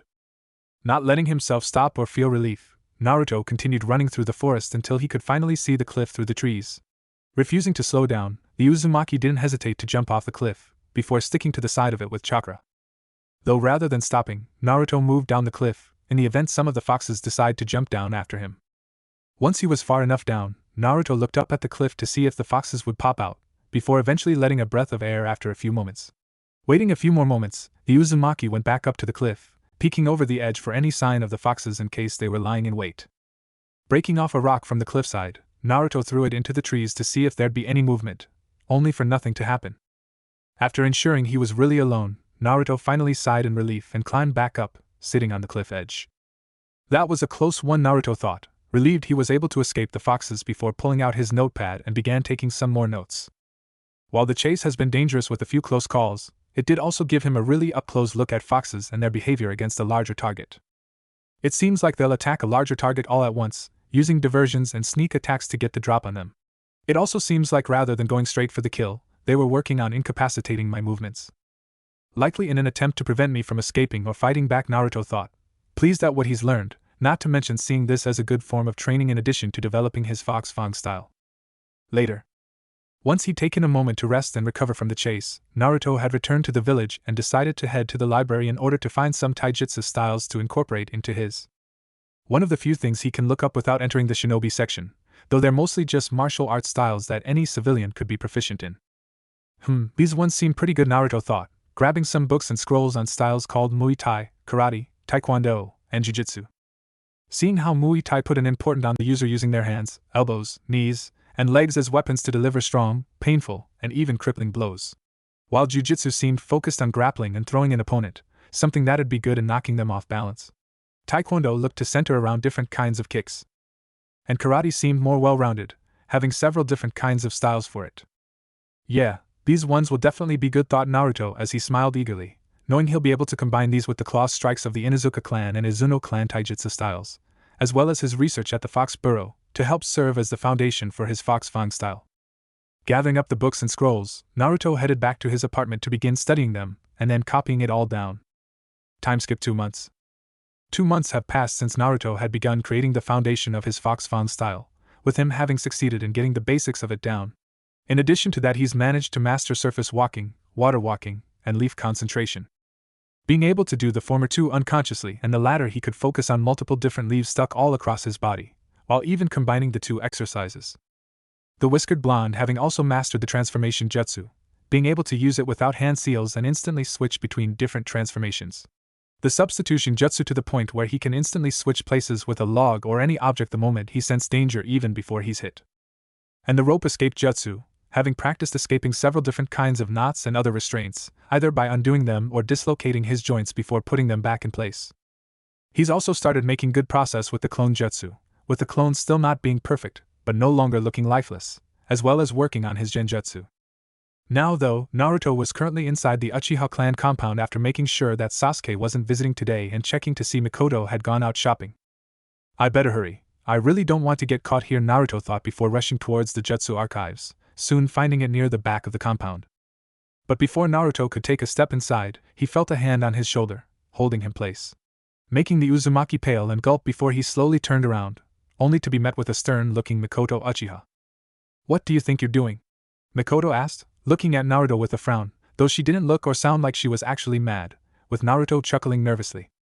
I can explain, said Naruto, knowing he's about to get into a lot of trouble and could only hope he could find a way out of it. I own nothing. Placing the flowers down on a grave, Mikoto sighed sadly as she looked at Kushina's and Minato's name carved into it. Hey Kushina-chan, Minato-kun, sorry it's been a while, but things have been growing more and more tense lately. I'm honestly worried that things will soon reach a breaking point if they haven't already, said Mikoto, having always tried making time to come visit Kushina's and Minato's grave to pay her respects to her friends and loves.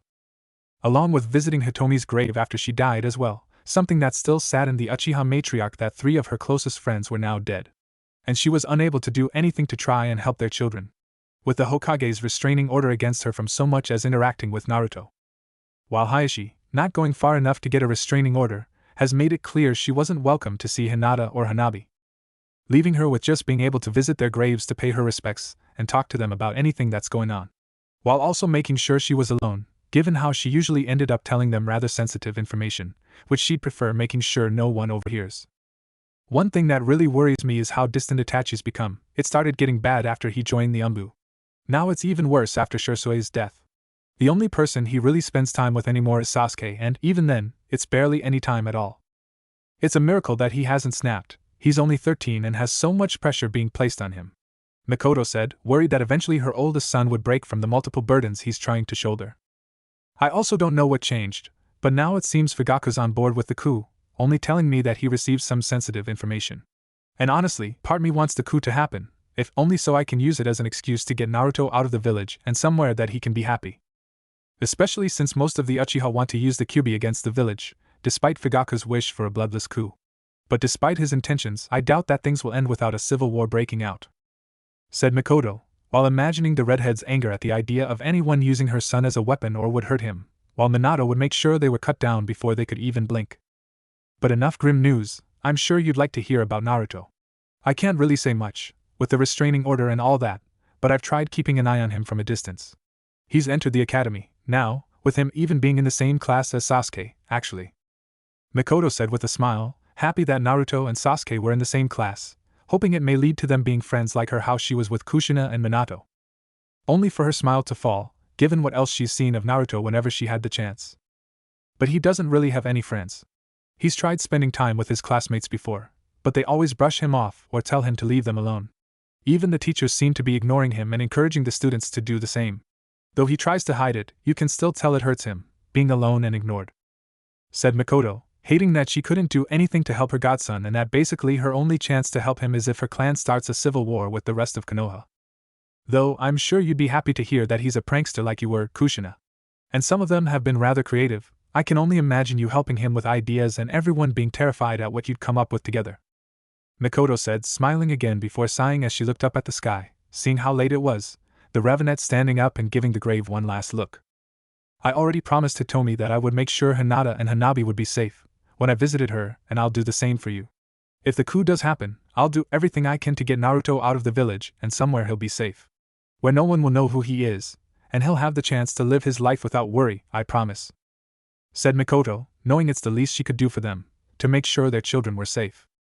Turning away from the grave, Mikoto began making her way back to the Uchiha compound, feeling mentally exhausted after visiting her friends' graves on top of everything else happening. But the closer the matriarch got to the compound, the more tense she began feeling. Along with her instincts flaring up, knowing that something was happening or had happened. Leading to Mikoto walking faster to the compound, worried the closer she got, and couldn't hear anything at all. It shouldn't be this quiet already. The entire clan couldn't be asleep, Mikoto thought before she began running to the compound, activating her Sharingan just in case something was happening. With it not being long before she arrived, only to look in horror when she saw multiple bodies lying in the streets, blood splattered everywhere, kunai and shuriken scattered around. Oh Kami! What happened? Thought Mikoto, horrified at seeing everyone was dead, only for her eyes to widen with her worry and horror growing for her family. Immediately, Mikoto took off running to her home, hoping and praying that they weren't dead as well, only to end up stopping in her tracks when she turned a corner. Seeing another body lying in the center of the street, one much smaller than the rest, and one she recognized. Sasuke! Mikoto screamed as she rushed over to her son, only feeling relieved to see he didn't seem to have any injuries on him, and seeing how he still had a pulse as well. Not wanting to leave him, Mikoto quickly created 6 shadow clones before sending them off to see if there were any other survivors and to find out who did this, if they were still in the compound. Did the Hokage do this? Danzo? Could this have been an attack from outside the village? Mikoto thought while performing some of her limited medical ninjutsu on Sasuke to try and find out what happened to him. Though when she felt multiple chakra signatures entering the compound and coming towards her, Mikoto pulled out a kunai while creating another clone to take Sasuke to safety. Only to see it was the Sandaime, several Anbu, and Danzo himself. With the Ravenet looking at their expressions, the annoyed look on the Warhawk's face and Sarutobi giving a barely noticeable headshake. Mikoto soon realized what had happened, here. Later. Mikoto could only watch with a cold and neutral expression as Anbu collected the bodies of the deceased Uchiha, with Sasuke also being looked over by some medic nin. As the matriarch tried processing what had happened. Itachi had actually massacred the entire Uchiha clan, likely on Danzo's orders, after he most likely threatened to simply wipe them all out, anyway, Sasuke included. And if there's one thing she knew for certain, is that Itachi would do anything to protect his brother, even slaughtering the rest of their clan. Something Mikoto couldn't even be mad about, at least not mad at Itachi. She and Fugaku knew what their son was like, how much he hated needless violence and death. As well as how he would do anything to prevent it, even if the only choice was more death to prevent it from happening on a greater scale. But what he did to Sasuke, Mikoto thought, looking at her comatose son, not believing Itachi would use such a powerful genjutsu as the one he used to put Sasuke in a coma. Knowing Itachi would likely want Sasuke to be the one to kill him for what he's done, and did everything in his power to make sure Sasuke would despise him. But that didn't mean Mikoto was going to accept him traumatizing Sasuke in such a way. It's a miracle he wasn't left brain dead. For what it's worth, I am truly sorry it came to this, Mikoto. Hiruzen said, walking up beside the matriarch, with Mikoto not even giving him a glance. Please save your words, Hokage-sama. Especially for someone who's heard enough of them. Retorted Mikoto, not caring if she sounded disrespectful or rude, making the Sandaime frown. I had only been made aware of what happened after Itachi came to me reporting the success of his mission, aside from you not being present. He only requested that I look after you and Sasuke, said Sarutobi, only for the Ravenet to scoff. Yes, because you're just wonderful at keeping promises to look after people, Mikoto said sarcastically before finally turning towards him. Thank you for the offer, Hokage-sama, but I'm more than capable of looking after myself and my son. You should be more worried about the lunatic that has no problem slaughtering an entire clan for the good of the village," hissed Mikoto, Hiruzen's frown deepening as he glanced at his old rival. "I've already spoken with Danzo and see now, it's clear he will continue to do as he wishes, no matter what I say. So I've taken it upon myself to disband Root and remove him as the Shadow Hokage, which will limit his authority and what he can do," stated Hiruzen, now knowing how dangerous Danzo is, as well as how he won't always be able to remain one step ahead of him and keep the Warhawk in line. Now seeing that he needing to limit his power and influence. "You keep thinking that," Mikoto muttered, doubting that will stop the Warhawk from continuing his activities and recruiting new pawns for him to control and manipulate. With Sarutobi looking at her warily, unsure if she may try something after this, making Mikoto smile bitterly at her. "You'll have nothing to worry about from me, Hokage-sama.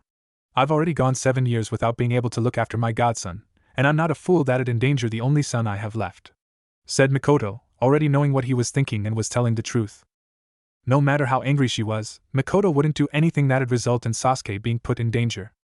"Not that he need an excuse to kill us," Mikoto mentally added, glancing at Danzo as he started walking away, only to be stopped by 2 Root Umbu appearing beside him. The Uchiha matriarch looking at the one in the hood, watching how Danzo clenched his chin tightly at something they said before they suddenly dissolved into crows. "At least you know to keep him in line," Itachi thought. Mikoto, pleased her eldest, made sure to cover all his bases. Time skip 5 days. Mikoto had been beyond relieved when Sasuke had woken up from his coma, being there to comfort him and try to assure him that everything was alright. Only for it to not do much when he began telling her what had happened, how he found everyone dead before running home. Where he found Itachi standing over their father's body, that he admitted to killing everyone to test his power. And that he wouldn't kill Sasuke, seeing him as not worth killing, but believed he would have the potential to unlock the Mangekyo Sharingan just like him. Revealing that the only way to unlock it was to kill someone close to you, which also implied he really did kill Shursui as well. Before Itachi then used a genjutsu on him, forcing Sasuke to watch as he killed everyone over and over again, until everything went dark. After that though, Sasuke had become closed off and distant, something that Mikoto understood after the tragedy he went through. Believing the older brother he looked up to and loved was nothing but a heartless monster, who only saw him as a stepping stone in growing stronger. It pained Mikoto that she couldn't tell her son the truth, but knew that it only hurt him even more. And as much as she hated it, this was what Itachi wanted, believing it's the only way to atone for his sins. By letting Sasuke be the one to kill him. Once Sasuke had recovered and was able to leave the hospital, Mikoto took him back home and gave him as much space as he needed, while still making sure to check in on him and that he still ate rather than sit alone all day. "Sasuke, lunch will be ready soon," Mikoto said, knocking on his door, only to frown after a few moments when she didn't get an answer. "Sasuke? Are you alright? What are you doing?" questioned Mikoto, opening the door and growing concerned when she saw her son was packing away all his things, with Sasuke's head snapping towards her. "Ka-san, Sasuke said, only to stop himself, unsure what to say, the older Uchiha looking at him in concern before gaining a sad and resigned expression. "You're leaving, aren't?" Mikoto stated, realizing he was planning to leave, Sasuke merely nodding while looking away. "I can't stay here anymore. I only see everything that happened. This place it's not home anymore, just a reminder. I'm sorry," said Sasuke, knowing it had hurt his mother for him to leave, but couldn't bring himself to stay here any longer, not after what happened. Though it wasn't just because of the memories being here brought up, but also because of what Itachi said to him. That the only way to awaken the Mangekyo Sharingan is by killing those closest to you, and while he wanted to get revenge on Itachi for what he had done, he didn't want to stoop down to his level and acquire power the same way that he did. Though Sasuke did know that there might be a moment of weakness, where he may give in to temptation. So he needed to cut any ties he had, including his mother, while also making sure that he doesn't form any new ones. Though it wasn't just that, Sasuke was also terrified at the idea of feeling that same pain again, of losing everything in an instant. And believed that if he kept his distance from his mother, it'd lessen the pain if something happened to her, especially since she planned to return to active duty. Before he was pulled from his thoughts when Mikoto hugged him gently, smiling sadly at her son. "I know. I don't like that you'll be on your own, but I know why you have to do it. And you'll always have a place here, alright," said Mikoto, sad that he would be leaving, but also understanding why he was doing it. "Do you at least know where you'll be staying?" Mikoto asked, wanting to know if he's thought this through and had somewhere to stay. "Yes, I found a decent apartment I'll be able to stay in," replied Sasuke, having been looking for a place to stay and found a nice apartment he could rent. "Good. And don't worry about paying for things like rent or utilities, I'll make sure to cover them," said Mikoto, raising a hand when he opened his mouth to protest. Sasuke, even you'll be moving out, you're still a child and I'm still your mother. So, it's my responsibility to make sure you're taken care of and don't have to worry about anything. And I can at least make sure you don't have to worry about paying rent and for other things, allowing you to focus on your studies in the academy and your training," said Mikoto, making Sasuke fall silent at this, since it would be good if he'd be able to focus on becoming a genin and his training. "Only until I become a genin and start taking missions," Sasuke said, knowing he'll be able to take care of those things himself with his mission pay, with the Uchiha matriarch nodding in agreement. "Only until you become a genin and start taking missions," Mikoto repeated. "Present. I swear this isn't what it looks like. I was just out on a walk. And then I saw the compound and I got curious of what it looked like, inside. Since I've never really seen the inside of a clan compound before, I was curious about what they were like," said Naruto as he tried talking his way out of this, nervous at being caught by the sole survivor of the 3 demon queens of Konoha. Having heard rumors about how powerful and terrifying Mikoto Uchiha and Hitomi Hyuga had been during the Third Great Shinobi War, along with how there was once a third member of the demon queens of Konoha, but he couldn't really find nor overhear much information regarding her. With a lot of people having been nervous when Mikoto returned to active duty, scared that the dollmaker would return. So Naruto was nervous and fearful of what Mikoto would do to him if she found he was trying to steal from her jutsu archive. "You were curious of what it looked like inside? And you just happened to arrive at the clan library?" Mikoto asked with a raised brow, making Naruto nod quickly. "Yeah. But I swear I didn't know it was the Uchiha clan library. I just saw it looked much bigger than the other buildings and was wondering what it was. I swear, I was just going to look inside and that's it," Naruto replied, hoping that she'll believe him and he'll be able to get out of this, though also making sure to look for a moment to escape. With Mikoto still looking at him with a raised brow, the matriarch already knowing he was lying, before a raven flew down onto her shoulder, getting the Uzumaki's attention. "You know, the funny thing is, after the massacre I made sure to add some defenses to certain areas of the compound, just in case someone tried anything. These areas being the clan head's home, the Naka Shrine, the clan armory, and of course the clan library. These defenses include my ravens, Fuinjutsu I learned from a friend, and shadow clones," Mikoto said casually, with Naruto still feeling nervous, but perked up at hearing she knew Fuinjutsu. "SH shadow clones?" Naruto asked, with Mikoto nodding in response. "They're a very advanced clone jutsu, being able to divide the user's chakra evenly amongst the clones. Even better that they aren't just illusions like the clone jutsu taught in the academy, they're solid clones, allowing them to interact with people and object. But what makes them very useful is that when a shadow clone dispels, everything the clone experienced is transferred back to the original," explained Mikoto as a smile appeared on her face, while the whiskered blonde was shocked to learn about such a jutsu, knowing how useful something like that would be. "So, while I wasn't here in person, when my clones dispelled along with what my ravens saw, I saw you sneaking through the compound, making sure it was empty and you weren't followed, as well as purposefully make your way to the jutsu archives," Mikoto added, causing Naruto's nervousness to return, realizing she already knew the truth. "Now then, once more. What do you think you're doing? And please tell me the truth," said Mikoto, smiling sweetly as she leaned to look Naruto in the eye, with Naruto paling and knew he needed to escape. "Th the truth? Th the tr true truth is oh kami what is that?" Naruto shouted as he suddenly pointed at something behind Mikoto, the ravenet mentally sighing before looking behind her. Seeing that there was nothing at all, before looking back only to see Naruto took the chance to escape, with Mikoto laughing lightly. He really is Kushina's son if he resorted to that lame excuse, Mikoto thought while shaking her head in amusement, knowing Kushina wasn't that good at lying and simply resorted to excuses and distractions to get out of a situation. And she decided to humor Naruto by falling for it just to see what he'd do, not surprises to see he tried escaping. Laughing again, the Uchiha matriarch took off running in the direction she sensed Naruto running in, while also believing this may be the chance she's been hoping for. With Naruto. Crap. Crap. Crap. Crap. Crap. Crap. Naruto repeated mentally as he ran through the Uchiha compound to escape, knowing he needed to get out of here and likely lay low for a while.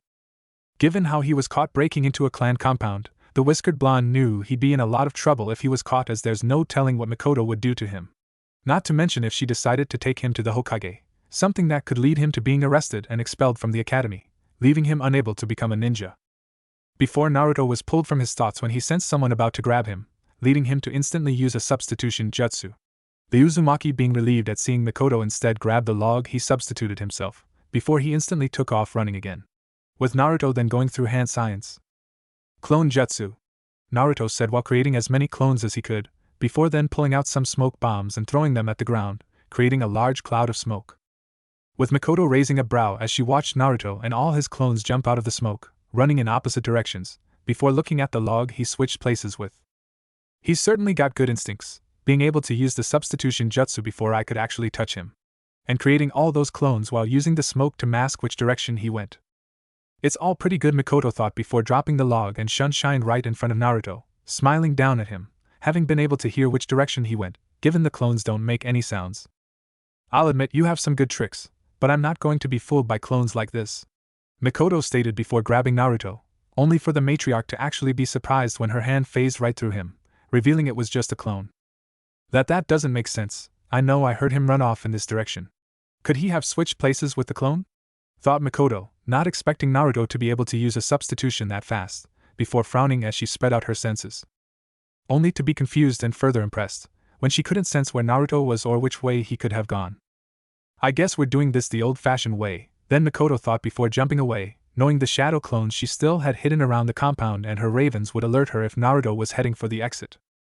Once Mikoto was gone, part of a wall moved, revealing Naruto hiding behind a cloak, looking around to make sure the ravenet was really gone. Seeing that Mikoto had left the area, Naruto quickly pulled out a few senbon with bells attached to them. Having begun carrying them after he started training in genjutsu, learning how the bells can release sound waves directly to a target's brain, paralyzing them and making them hallucinate.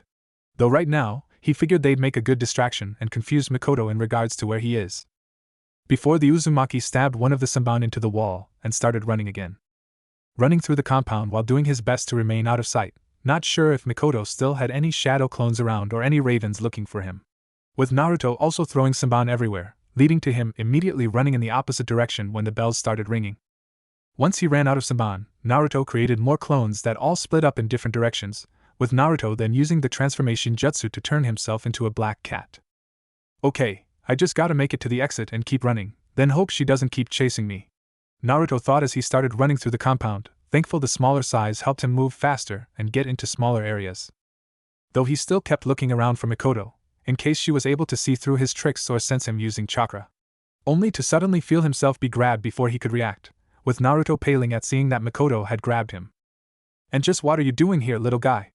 Mikoto asked, smiling at the cat while the disguised Uzumaki tried calming himself down and playing the part of a normal cat, giving a soft meow while batting her arms with his paws, making the Uchiha matriarch's smile widen and began petting the cat. "Oh, aren't you just a little cutie?" cooed Mikoto before she suddenly smirked and pulled out some ninja wire, instantly tying the cat's legs together, much to Naruto's shock and growing panic. "But you also need to do better than that to trick me," Mikoto added while pinching him hard enough to dispel the transformation. Only for Naruto to quickly use a substitution again to escape Mikoto, grunting as he landed on the ground and seeing he's still tied up. The whiskered blonde grunting again as forcefully dislocated his thumbs, allowing him to free his hands and feet. Putting his thumbs back in their sockets, Naruto took off running again, while pulling out a few more smoke bombs. But instead of throwing on the ground, Naruto threw all around him as far as he could, having the smoke clouds erupt in different parts of the compound.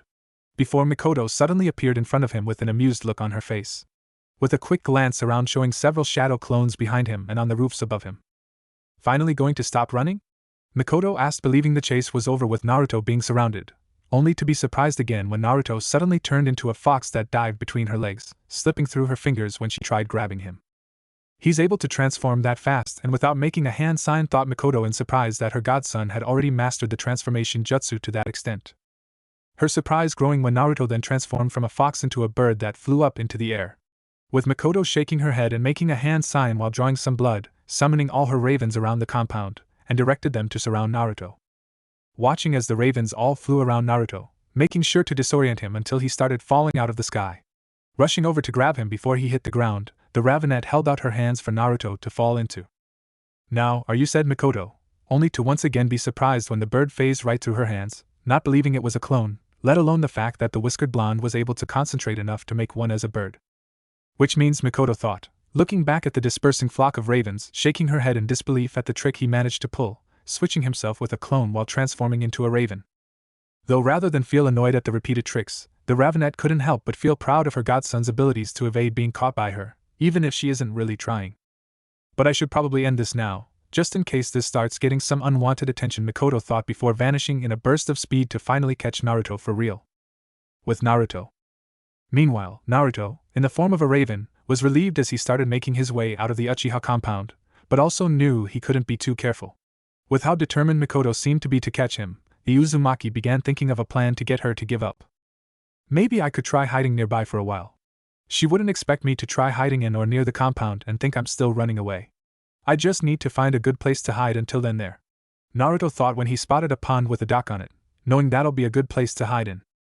Diving down towards the water, Naruto dispelled the transformation upon hitting the water before quickly swimming towards the dock until he was underneath it. Okay, I should be safe here for a while. Hopefully, she'll give up after an hour or two of not finding me, then I can get away, thought Naruto, hoping he'll be able to get out of this. Though he knew if he does manage to escape, then it'd be best if he just avoided the Uchiha compound. Which he meant he'd also need to find another place he can learn genjutsu and fire-style ninjutsu.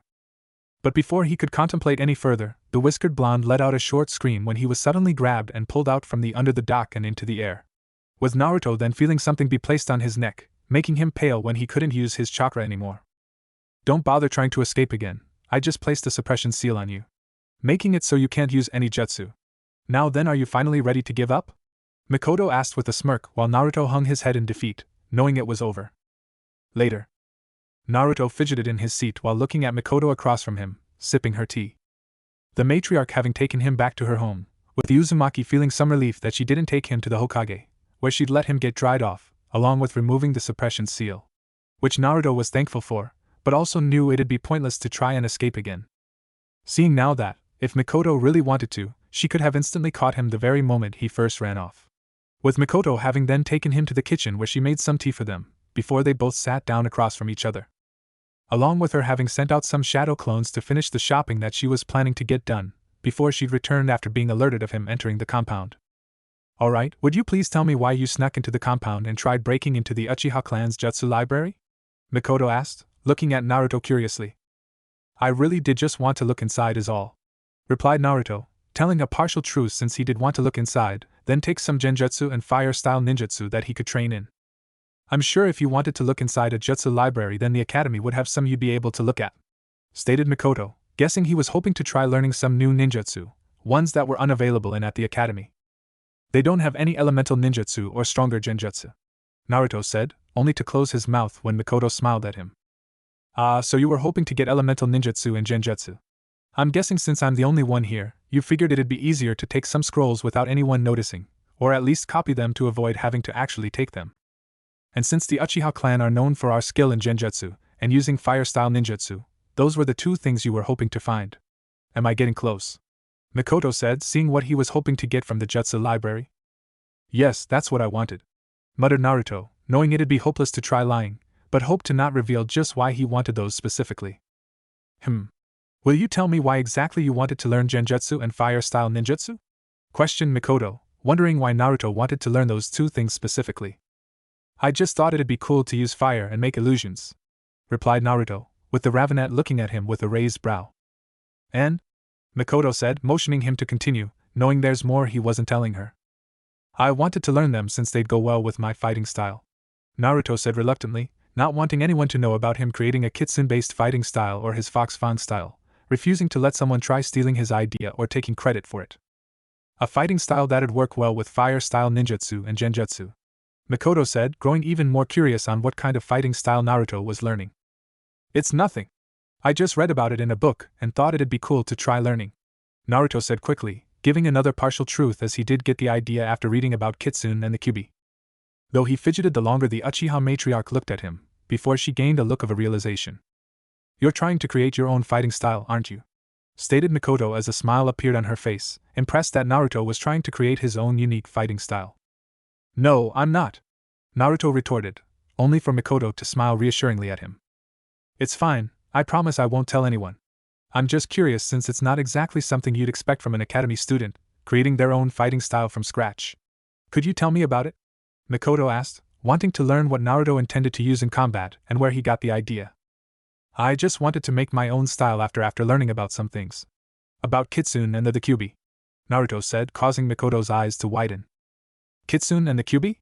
Mikoto asked in concern, wondering how he learned about the Kyuubi. Yet everyone hates me for some reason and no one ever told me why. I thought it had something to do with the Kyuubi since I was born on the same day as the Kyuubi attack. It made me curious if I was connected to it.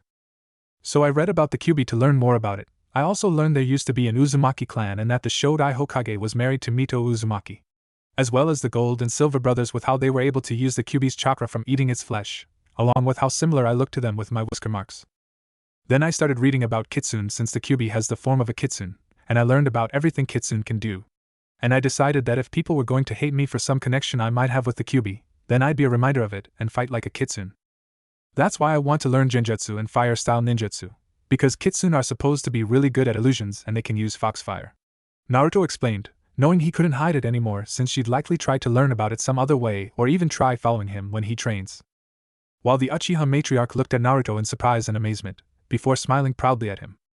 He's really not given enough credit, Mikoto thought, seeing how close Naruto came to figuring out his Jinchuriki status on his own, not to mention learning about the Uzumaki clan as well. Along with being impressed that even if he doesn't have the full truth, he wasn't going to let being connected to the Kyuubi hold him back and instead turned it into a strength. And if he really intended to create a Kitsune-based fighting style, Mikoto knew he'd certainly have a wide range of abilities. Well, that's certainly impressive, wanting to create a fighting style based on a Kitsune. Even more so at what you learned, getting very close to the truth. Mikoto stated as she sipped her tea, making Naruto look at her in confusion. The truth? Naruto asked, wondering what she meant, while the Ravenet nodded in response. Yes, the truth. You do have a connection to the Kyuubi, Naruto, more than just being born on the same night it attacked. And there are several other things you deserve to know as well, replied Mikoto, fully intending to tell Naruto the truth about everything. What things? Naruto asked in confusion and wariness, wondering what exactly she could mean about things he deserved to know. Naruto, you aren't just connected to the Kyuubi or have some of its power, you're the Jinchuriki of the Kyuubi, Mikoto revealed, with the whiskered blonde looking at her in shock.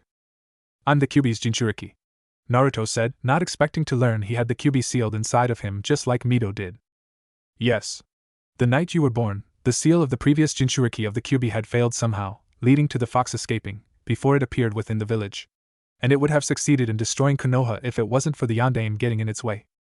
But despite what people initially believed, he wasn't able to defeat the Kyuubi. He needed to seal it away, and only an Uzumaki are capable of containing the Kyuubi within themselves. You were the only one that could have it sealed in you, Naruto, explained Mikoto, with Naruto looking down at this, still shocked to learn he was the Kyuubi's Jinchuriki rather than just having it some of its power. You said initially, what do you mean? Naruto asked, since as far as he could remember he's always been disliked and isolated. You were too young to remember, but during first few years of your life, there was a time where you weren't feared and hated by the village. After the Kyuubi attack, the Sandaime retook the title of Hokage and chose to keep your Jinchuriki status a secret. Given how it wouldn't be good for the entire village to suddenly learn that the beast that nearly destroyed their home and killed so many of their loved ones was now sealed in a defenseless baby. So he kept it a secret with only a select few knowing the truth. One of his few good decisions in his second term as Hokage, said Mikoto while muttering the last part to herself, before looking at Naruto again. But around 5 years after the attack, someone leaked the knowledge that you were the Kyuubi's Jinchuriki to the rest of the village, and by the time the Sandaime learned what happened, it was too late to try and contain the knowledge again. The most he could do is forbid anyone from telling the younger generation about your Jinchuriki status to try and make sure you could have a somewhat normal childhood and make friends with other children. Though I'm sure you know how children emulate their parents and peers, including how they act towards someone they don't like. Mikoto explained sadly, knowing that even if the younger generation didn't know Naruto's a Jinchuriki, that didn't stop them from seeing their parents didn't like him or want him around. Yeah, I know, Naruto muttered, fully aware how the older generation saw him and told their children or younger siblings to ignore him. What about the Jinchuriki before me? How did their seal fail? Naruto asked, looking at Mikoto, wanting to know what happened to the previous Jinchuriki. With how only the Uzumaki clan could contain the Kyuubi, that means they must have been an Uzumaki as well. This causing the Uchiha matriarch to take a deep breath, since this would be an even bigger reveal than him being a Jinchuriki. One thing that's not widely known is that when female Jinchuriki gives birth, their seals begin to weaken, allowing the Biju sealed inside them the chance to break free. That's how the previous Jinchuriki seal failed. She had given birth to her son, Mikoto revealed, with Naruto going completely still as he realized what that meant. My Ka-sen was the Jinchuriki before me, stated Naruto, with Mikoto nodding in response. Her name was Kushina Uzumaki. She'd been brought to Konoha due to her being born with a special chakra that made her perfect to become the Kyuubi's Jinchuriki. I was one of the few that knew she was a Jinchuriki, and what it meant when she gave birth to you, Naruto, Every safety measure had been taken: the time she'd give birth, the location it'd happen, who would be present. The yondaime was even there to ensure the seal would stay strong. But something still went wrong. Mikoto explained with a frown, still frustrated at what could have happened that led to Kushina's seal breaking, only able to theorize what happened. My 2 cents, he's the yondaime, wasn't he? Naruto said, being able to put the pieces together himself. If the yondaime had been present when he was born, keeping his mother's seal strengthened, combined with how he was chosen to become the Kyuubi's Jinchuriki. Yes, Minato was your father, and you were the only one he could have trusted to contain the Kyuubi. Mikoto replied, knowing that Minato wouldn't have been able to ask another parent to make such a sacrifice if he couldn't do it himself. With Naruto unable to help but think of everything he just learned, part of him being happy at finally knowing the truth of why he's hated, along with knowing who his parents are. But at the same time, he also felt hurt that his own father is the reason he's hated and chose the village over his son by making sure they still had the Kyuubi.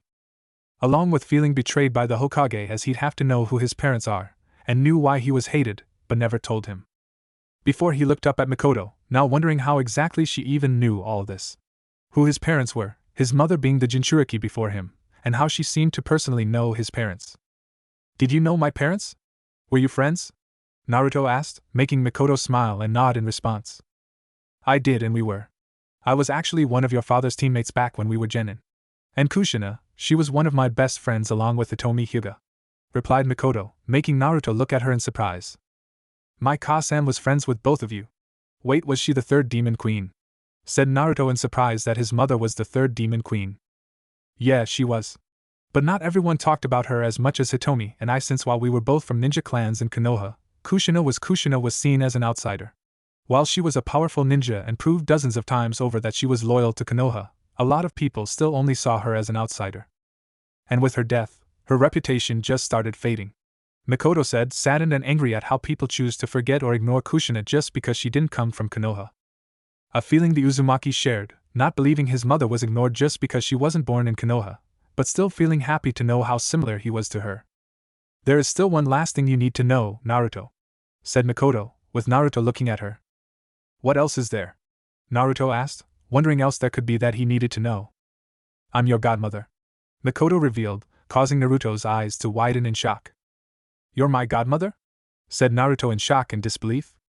Yes, and I swear that after Minato and Kushina died, I fully planned to take you in like they would have wanted me to. But the Sandaime stopped me, said Mikoto, shocking Naruto again. He stopped you from taking me in? Why? Naruto said, feeling hurt and angry at not only learning how much the Hokages kept from him, but prevented his own godmother from taking him in. Because it's known that the Sharingan is capable of controlling the Kyuubi, and it's suspected that an Uchiha was the one who caused the Kyuubi attack, which put the Uchiha clan under suspicion. With it not helping that the higher-ups in Konoha used the absence of Minato and the Sandaime to order the Uchiha clan to not aid in combating the Kyuubi. I can't say for certain, only that something happened to break Kushina's seal. The Kyuubi suddenly appearing right in the middle of the village and Minato only showing up near the end to draw it away before sealing it. So it's very possible that someone was behind the attack. So, the Sandaime prevented me from taking you in or interacting with you in any way. Mikoto explained, the whiskered blonde looking down and clenched his fists. So he knew why I was hated, who my parents were, and made sure I was always alone, said Naruto, angry at how the Sandaimes kept everything from him and made it so he didn't have anyone to take care of him. Yes. But you shouldn't take it personally, Naruto. He was just doing what anyone in his position would do as Hokage, looking out for the good of the entire village. And trust me when I say, there are those that would have done much worse, while the Sandaime at least tried to make sure you had a semi-normal life and was trying to protect you, in his own way. Even if I, personally, don't agree with how he went about handling it, said Mikoto, wanting to make sure Naruto knew the Sandaime did what he could. As while she may not like him, Mikoto knew he was certainly a better option than someone like Danzo, who would have just raised Naruto as a weapon and emotionless drone. And she knew how much Naruto cared about his bond with the Hokage and didn't want to be responsible for destroying one of the few bonds he had with someone. Yeah, all Hokages seem to do what's good for the village, Naruto muttered, figuring Mikoto was right and things could have been a lot worse for him. But that didn't mean he'd be able to look at the Sandaime the same way ever again or what it means to be Hokage. Since if being Hokage meant putting an entire village above everything else, including your own family and hurting those you care about, then Naruto wasn't sure if he'd ever want to be Hokage. So what happens now? Naruto asked, unsure what happens now after everything he just learned. Now it's time to decide your punishment, stated Mikoto, causing Naruto's eyes to widen. Punishment? said Naruto, not expecting that, while the Ravenet simply nodded. Yes, your punishment. After all, you still broke into a clan compound with the intention of stealing from its jutsu library. And as the Uchiha clan matriarch, deciding your punishment falls to me. Mikoto said with a smile as the whiskered blonde gulping, worried about whatever punishment she'll give him. As for your punishment, you'll be helping me around the compound whenever I'm in the village, said Mikoto, making Naruto's worried expression turn into one of confusion. I'm just going to help you around the compound when you're in the village? That's it? Questioned Naruto, not expecting her to give him what's basically a slap on the wrist. That's it, since I'm not going to give some extreme punishment when no harm was done and you didn't have any malicious intentions. But that's not all, I'm also going to be helping you with your training, which will be much better than just reading a bunch of scrolls. Mikoto replied, shocking Naruto that she's now offering to help him with his training, but also feeling grateful at getting the chance to have an actual teacher help him. And not that I'm not grateful, but why? Why would you help me with training or teach me any jutsu? Wouldn't some of them even be clan techniques? Said Naruto, confused at why she'd willingly teach him clan techniques. Aside from the fact that I want to help you, it's to make sure that someone does know them. The Uchiha clan was infamous as one of the most powerful ninja clans in the world, and now we're on the brink of extinction. While there are those in and out of the village who'd prefer it if Sasuke and I were killed in action. With that, not even counting how dangerous the ninja lifestyle can be, as well as the low life expectancies. So, there's a chance that the Uchiha clan could end up dying with me and my sons, explained Mikoto, saddened at how far her clan has fallen and how easy it'd be to wipe out the last of them.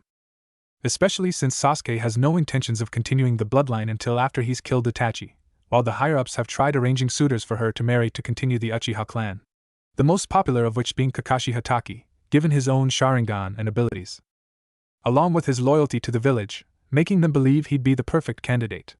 But Mikoto had turned them all down without hesitation, refusing to let any of them try deciding who she'd marry, if she does remarry.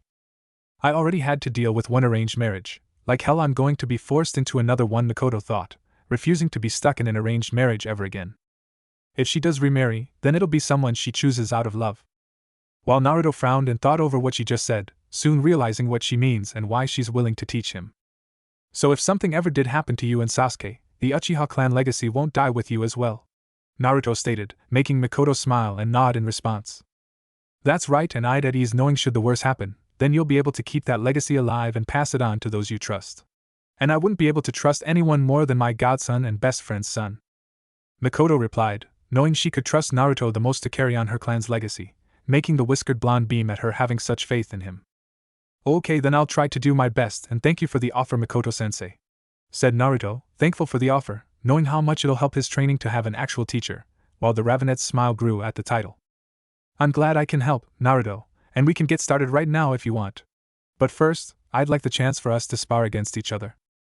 While I saw you're pretty good at hiding your presence, along with the transformation jutsu, substitution jutsu, and I'm guessing you already have some skill in genjutsu with that bell ring genjutsu you used, along with how you used the clone jutsu for misdirection. Something that normally would not have worked against more experienced, high-leveled ninja. And I was impressed by what I saw you could already do. But I want to see how you are in taijutsu, as well as how you can use those techniques combatively, said Mikoto, surprising Naruto as they could start right now, before he nodded in response. Why yeah, that's fine, we can start now, Naruto replied, eager for the chance to immediately begin his training. Perfect. Then let's head to the training ground, Mikoto said, standing up along with Naruto before the two left for the Uchiha clan training grounds. Later. Once they arrived at the training ground, Naruto and Mikoto stood across from each other. Alright Naruto, come at me with everything you have, Mikoto said, intrigued to see how her godson's taijutsu was, with Naruto nodding before getting into the stance for his Fox Fang style. The Uchiha matriarch raising a brow at the stance, not recognizing it from any taijutsu style she's seen or heard of, making her more curious of what he can do. While also not planning to use her Sharingan, both since it'd be overkill to use it, and she didn't want to just predict Naruto's movements. Before Naruto charged towards Mikoto, jumping up into the air to deliver a dive kick towards her head, with Mikoto deflecting Naruto's kick once he got close enough to her. Though she was a little surprised when the whiskered blonde managed to maneuver his body in midair, grabbing her by her wrist and flipped in the air, before slamming his heel down on her head, making Mikoto grunt on the hit. Only to smirk as she let herself fall to the ground, with the matriarch then placing her hand on the ground, lifting her leg backwards and hit Naruto in the chest while he was still in the air, with the kick sending Naruto flying back, though he was able to catch himself and land on his feet. Before he quickly jumped back when Mikoto rushed him, the Uzumaki jumping back towards a tree and stuck to it with his feet. With Naruto then instantly kicking off the tree, launching himself at the Ravenet while flipping through the air. Once he was close enough, Naruto kicked both his legs out at Mikoto as the matriarch raising her arms to block the kick, grunting a little at the impact. Though she was surprised again when Naruto kicked off her arms and flipped behind her. The Uzumaki landing in a crouch before spinning around and delivering a spin kick to the back of Mikoto's legs, causing the woman to stumble as she tried to remain standing. With Mikoto then quickly turning to give a spin kick of her own, only for Naruto to instantly use a substitution jutsu before her kick could connect, instead breaking the log he switched with. Mikoto then stumbled slightly when she saw her surroundings suddenly start blurring around her, before she felt herself start sinking into the ground. Genjutsu, Mikoto thought before flaring her chakra to break the illusion, with everything returning to normal as the genjutsu vanished. Before the Ravenet jumped back when a large anteater was charging towards her, swiping at her with its claws. Guessing it was Naruto using a transformation jutsu again, Mikoto kept dodging the anteater as it tried swiping at her with its claws or launching its tongue at her. Only for the Ravenet to soon notice something off about the anteater, most noticeably the fact that it wasn't making any sounds as it attacked and moved. Realizing what was happening, Mikoto stopped moving, allowing the anteater's tongue to hit her, only for it to go right through her, showing it's a disguised clone. The Uchiha then turned around and blocked a kick from Naruto, before grabbing him by his ankle and throwing him, only to frown when his body burst into red flower petals that immediately flew at her. Another genjutsu, thought Mikoto, not expecting Naruto to catch her in another illusion, but also impressed he could layer two genjutsu on top of each other. Flaring her chakra again to break the genjutsu, causing the flower petals to vanish and reveal she was standing in the training ground, alone. Looking around for any sign of where Naruto could be, Mikoto soon looked up when she heard a bird in the air, smirking at seeing a raven, one she knew wasn't one of hers. The matriarch then pulled out a shuriken and threw it at the raven, not making it a direct hit, but close enough to nick the bird and dispel the transformation. Only for the shuriken to phase right through the raven, showing it was another clone, before Mikoto tensed at feeling something slithering across her boot. Leading her to quickly jump back and see a snake had been what touched her, only for it to suddenly turn into a massive fox that swiped its claws at her. With Mikoto jumping back towards the trees, the fox growling as it chased after her, only for Mikoto to jump up into the trees and began jumping through the branches. Though the Ravenet was a little surprised when the fox jumped up after her as well. He's gotten really good with the transformation jutsu, Mikoto thought, impressed at the sight, knowing that transforming into animals and being able to fight in those bodies was difficult, even for experienced ninja. Moving through the trees, Mikoto kept looking back to see if the fox Naruto was still chasing her, seeing that he wasn't, slowly catching up. Smirking slightly, the matriarch jumped further ahead before suddenly flipping and spinning in the air, landing on a branch as she did so. Before she instantly kicked off the branch and back towards Naruto, the transformed boy jumping at Mikoto to swipe his claws at her. With Mikoto diving under the claws, grabbing a branch and flipping around it before slamming her foot into Naruto's body, sending him crashing into a tree before falling to the ground. Flipping onto the branch, the Uchiha looked to where Naruto fell, only to see a log in his place, making her frown. Before her snapped towards the side, where she saw 5 more giant foxes jumping through the trees at her. More clones, Mikoto thought as she stood up in the branch, knowing they wouldn't be able to actually hit her. Only for her eyes to widen when 4 of the foxes burst into flower petals when they hit her, which began spiraling around her as her surroundings began darkening. Genjutsu again, thought Mikoto, before grunting when the 5th fox actually did impact her, knocking her off the branch. And hiding amongst his clones to succeed in hitting me, Mikoto thought, feeling impressed at his abilities, while slamming her elbow into the fox's head, knocking it off to the side, before breaking the genjutsu again. With the fox turning back into Naruto as he flew towards a tree, managing to grab a low-hanging branch and flip around it, launching himself back at Mikoto. Only for the Ravenet suddenly appeared right behind Naruto and grabbed him by his collar, stopping him momentum as he hung in the air. "Okay, that's enough," said Mikoto as she set Naruto down, making the Uzumaki look at her in confusion. "But I can keep going," Naruto said, only for Mikoto to shake her head. "I'm sure you can, but we're not sparring to see who can win, it's just to see what you can do. And from what I've seen, you're already very impressive with what you know," Mikoto said, smiling at her godson, proud to see how far he's come on his own, with Naruto blushing lightly in embarrassment at the praise. "Thanks," said Naruto, while feeling happy that she's impressed at what he can do. "Though what exactly is that fighting style you were using?" Mikoto asked curiously, having been able to recognize some of the movements and attacks from other styles she's seen and heard of, but also parts she didn't recognize. "It's my Fox Fang style. My own taijutsu style I'm making, after seeing some other styles that'd suit it and studying foxes in the Zeroth training ground," Naruto replied proudly, surprising the Ravenet before she smiled at him. So you're making your own Kitsune-based fighting style and your own taijutsu style. That really is impressive, Naruto," stated Mikoto, causing the whiskered blonde to blush again. "Now then, I have a better idea of what we'll be training in. For starters, we'll be working on your chakra control, since if you intend to use genjutsu, then making sure you have perfect chakra control is necessary, as well as to make sure that you don't use any more chakra than necessary for your ninjutsu. I'll also help with your taijutsu to better blend all the different moves together to make it more seamless and focused, since taijutsu is at its best when you calculate all your movements and don't waste a single one. Your genjutsu is also pretty good for a beginner, but we'll be working on it as it won't do any good if an opponent can instantly detect and break your illusions. And finally, we'll be getting you started on learning ninjutsu, 2 of which will be the Shunshin Jutsu and the Grand Fireball Jutsu," Mikoto explained, much to Naruto's excitement at everything he'll be learning. "Why those 2 jutsu specifically, sensei?" Naruto asked, wondering why those 2 jutsu were chosen. "The Shunshin Jutsu is because I believe it'd be perfect for you to learn, given how it lets the user move at high speeds faster than anyone can follow. It was actually the signature jutsu of one of my clansmen, Shunsui Uchiha, who was known as Shunsui the Teleporter due to his proficiency in the Shunshin Jutsu. Being able to use it, and completely erase his presence, giving the appearance that he really was teleporting, even being capable of creating tangible afterimages that could strike with actual force. Not only that, but his mobility and velocity was so great he could move undetected by sensor ninja.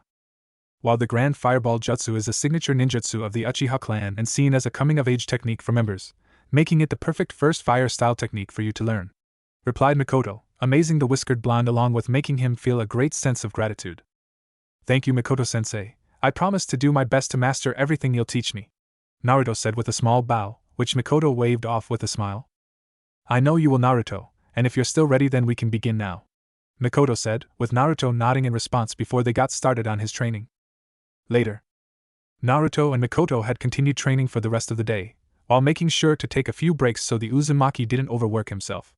Before they noticed how later it had gotten, leading them to return to Mikoto's home where the Uchiha matriarch made dinner for them. Which did surprise Naruto that she'd let him stay, but was grateful for the meal. "Thank you for the meal, Mikoto-sensei, and for training me. I'll be sure to come here in the morning to help around the compound and to continue my training," Naruto said once they'd finished eating, bowing the ravenette before preparing to leave, only for Mikoto to stop him. "Actually, Naruto, why don't you stay here tonight? There's a room you can use," offered Mikoto, willing to let Naruto use Itachi's old room, with Naruto looking at her in surprise before shaking his head. That's fine, really? You're already doing a lot for me and I don't want to be a bother," said Naruto, not wanting to take advantage of Mikoto's kindness and generosity, with Mikoto merely smiling at him. "You won't be a bother, Naruto, and I'm not going to just let you walk back home when it's already getting dark. Especially given the distance between the compound and the rest of the village. So I insist that you stay, at least for tonight. I promise it's fine," Mikoto said, surprising Naruto again at how nice she was being and how warm it felt. Is this what having a Kasa-san is like? Naruto thought, wondering if this is what having a mother is like, before he saw Mikoto's smile turn sad. "And I'll admit, it's been nice having someone else in the compound again, even if it's only one other person. Being here all by myself, with only Sasuke visiting occasionally, it's honestly lonely and depressing living here alone," added Mikoto with a downcast expression. She would have moved out like Sasuke did, if she could. But Mikoto knew that she couldn't, to make sure no one tried seizing the compound and or taking advantage of no Uchiha being around after the massacre. With the Ravenette having done what she could to try and feel more comfortable being here, alone. Even getting all new furniture for her home to try and ignore the memories of the familiar surroundings. Only leaving Sasuke's room as it was for the rare times he visited and stayed for a while. But that didn't help erase the feeling of loneliness and depression every time she walked outside, seeing just how empty everything was, knowing that she's the only one around. With Naruto frowning sadly at this, seeing the look on Mikoto's face. Realizing it would be very depressing and lonely to live in such a large area alone, especially with the memories that had come with it. Something he could emphasize with, whenever he went back to his apartment. Knowing that no one would be there waiting for him, along with the isolation from the rest of the village. Though it also made Naruto feel a large amount of respect for Mikoto, that she willingly stays here despite all of that. "I guess it wouldn't hurt if I stayed. And it'd be better than going back to an empty apartment," Naruto said before going over and sitting next to Mikoto, making the woman smile at him. "Well, you'll always be welcome here, no matter what, Naruto," said Mikoto, with Naruto nodding. "Thanks, Aunt Mikoto," replied Naruto, causing Mikoto's smile to widen before she hugged him tightly, feeling touched and happy to hear him call her that. "You don't need to thank me for anything, I'm here if you ever need anything," Mikoto stated with the Uzumaki nodding while feeling a little tense at the embrace, not used to such gestures from anyone besides I am, before slowly relaxing and returning it. The two soon separated before exchanging goodnight as they went to bed. I own nothing. The next morning, Naruto woke up feeling groggy, confused, and a little out of it when he started opening his eyes, only to not recognize the room he was in. This isn't my apartment, thought Naruto, sitting up and looking around, rubbing his eyes to get rid of any remaining drowsiness, and try to remember where he was. It's also definitely not the Zeroth training ground, or the hidden arena, Naruto thought, knowing it wasn't the hidden arena in the Zeroth training ground either, given the fact he's pretty sure it didn't have windows. Only for the memories to start coming back to him, being caught by Mikoto after breaking into the Uchiha compound, trying to escape only for her to manage to catch him. Being brought back to her home, where he learned not only that he was the Kyuubi's Jinchuriki, but also who his parents are, with his mother being one of the 3 demon queens and his father was the Yondaime Hokage. And the fact that Mikoto is his godmother, having been prevented from taking him in by the Hokage, along with her offering to help with his training. Definitely wasn't expecting any of that from happening, Naruto thought, still having a hard time believing any of that happened. But seeing the room he was in, as well as sensing Mikoto downstairs, the whiskered blonde knew that it all really did happen. Which also brought back all the feelings he had felt the previous day, finally knowing why he's hated and who his parents are. Though also how his own father sealed the Kyuubi inside of him and the Sandaime kept him from being raised by his godmother. But at least made sure the younger generation learned about the Kyuubi, like everyone else now did. Not that it did much good, thought Naruto, knowing that even if other children didn't know about the Kyuubi, they still followed their parents' example in ignoring or isolating him. Shaking his head, not wanting to think about such things at the moment, Naruto got up and exited the room before going downstairs. With him finding the Uchiha matriarch in the kitchen, making breakfast, before she looked towards him. Good morning, Naruto. I already got started on breakfast, so you'll still have time to get cleaned up and dressed before it's done, Mikoto said, surprising Naruto before he nodded. Oh, I'm right, thank you, Mikoto-sensei, said Naruto, with the ravenet waving it off. There's no need to thank me, we'll have a lot to do today and it'll be good for you to have a lot of energy, replied Mikoto, smiling at the Uzumaki, with Naruto nodding again. Okay, I'll go get ready then, Naruto said before heading towards the bathroom. Later. After taking a shower, along with getting dressed in some new clothes that Mikoto had set out for him. Given how his clothes were dirty after the chase between them, the sparring match, and training. Before Naruto had gone back to the kitchen, seeing Mikoto having finished making breakfast and setting it. I'm glad to see the clothes fit, stated Mikoto, once she saw Naruto, having gotten some old clothes that Itachi wore when he was Naruto's age, while making sure they weren't the traditional Uchiha clothing. With Naruto looking down at himself, now wearing black sandals, dark gray-white shorts, and a black shirt. Yeah, thanks for these, Naruto replied, with Mikoto nodding in response before they both sat down and began eating. So are we going to be training again today? Questioned Naruto, wondering if they'll be training again or doing something else. We'll be training, but after we get some things done around the compound first. We'll be doing some renovation and maintenance on the other houses to make sure they're all kept in decent shape, along with some gardening to avoid any plants from getting overgrown or start covering the buildings. We'll also be checking the inventory of the armory and making sure the weapons are kept in good condition, as well as organizing the jutsu archives to ensure everything is properly sorted and in place. Plus a few other things that we'll try to get done today, if we have time, since there'll still be your training to continue. Mikoto explained, the whiskered blonde frowning at hearing everything they'll be doing before they get to training. That's a lot to do, Naruto said before yelping when Mikoto flicked him on the forehead. Don't forget, it's still a punishment you need to complete, and it'll help you get used to such things when you're doing D-rank missions, said Mikoto, making Naruto look at her in confusion. D-rank missions? Naruto asked, the ravenet nodding in response.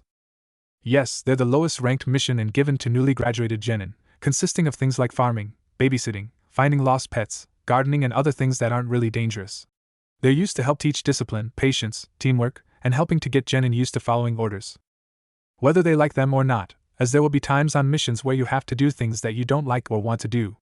Plus, it's also great for teaching you various life skills that could help you, whether it's when you're out on a mission or at home, replied Mikoto, Naruto frowning again but nodded in understanding, seeing what she meant. Okay. Though what other kinds of missions are there? Asked Naruto, interested to learn more about what he should expect once he becomes a ninja. Missions are divided into 5 ranks: D rank, C rank, B rank, A rank, and S rank. C rank missions are for more experienced genin, ones that have a few months to a year's worth of experience, as well as chunin. They consist of missions like guarding people against bandits or highwaymen, background investigations, eliminating or capturing bandits or thieves, and capturing or suppressing wild animals. C ranks also have a low chance of encountering other ninja, but there's always a chance of it happening. Mikoto explained, looking at Naruto to make sure he's following along before continuing. Then there are B rank missions. These are ones assigned to experienced chunin, and it's anticipated that for these missions, you will encounter other ninja that you'll need to fight. The kinds of missions you'd expect are guarding people, espionage, or killing other ninja. After that are A rank missions, which are reserved for jonin due to how important they are, usually involving village or state level matters and trends, among other things. These missions usually are guarding VIPs or suppressing enemy forces, so it's all but assured you would see combat on A rank missions. And finally there are the S rank missions, said Mikoto. I'm guessing those are for experienced jonin, only, Naruto said, with the Uchiha matriarch nodding in response. That's right, S-rank missions are for experienced and seasoned jonin, alone, as well as the Umbu. They're also the most dangerous missions as most of the time they concern state-level confidential matters, assassinating VIPs, and transporting highly classified documents, sometimes even having ninja infiltrate other villages or nations. Even a rare few that require ninja to travel outside the elemental nations. These are missions where fighting isn't only expected, but there's also a high chance of ninja dying on them. Mikoto explained before looking at Naruto with a serious expression. But never forget this, no matter what rank a mission has, there is always the chance something can go wrong. A simple D-rank mission, like finding a lost pet, could easily turn into an S-rank mission to stop a planned attack or facing off against missing nin.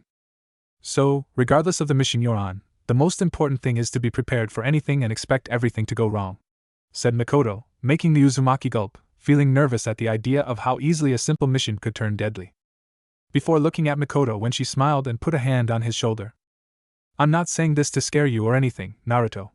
But to make sure you understand how important being prepared is, as you never know when something will happen. That doesn't mean you should be wary and paranoid of every little thing that goes wrong, just that you know that something may happen. Mikoto added, wanting to make sure her godson was aware of the dangers that'll come with taking missions, no matter how simple they may be. Alright, I understand. So, how long will we be working around the compound today? Naruto asked. A couple hours at most, so we'll begin training in the afternoon. Possibly an hour or two after lunch, replied Mikoto, with Naruto nodding at this, glad to know when they'll be getting back to training. Later. After finishing their breakfast, Naruto and Mikoto had gotten to work on cleaning up the compound and fixing anything that was broken. With the two having started with the gardening first, something that Naruto actually enjoyed doing. Having always liked watering and tending to plants, but never getting the chance to have any of his own. Something that Mikoto had noticed, seeing how her godson looked to enjoy working in the garden before making a mental note to get some more plants, later. Once they'd finished with the gardens and plants, they moved on to working on some of the houses with Mikoto making some shadow clones to help with the process.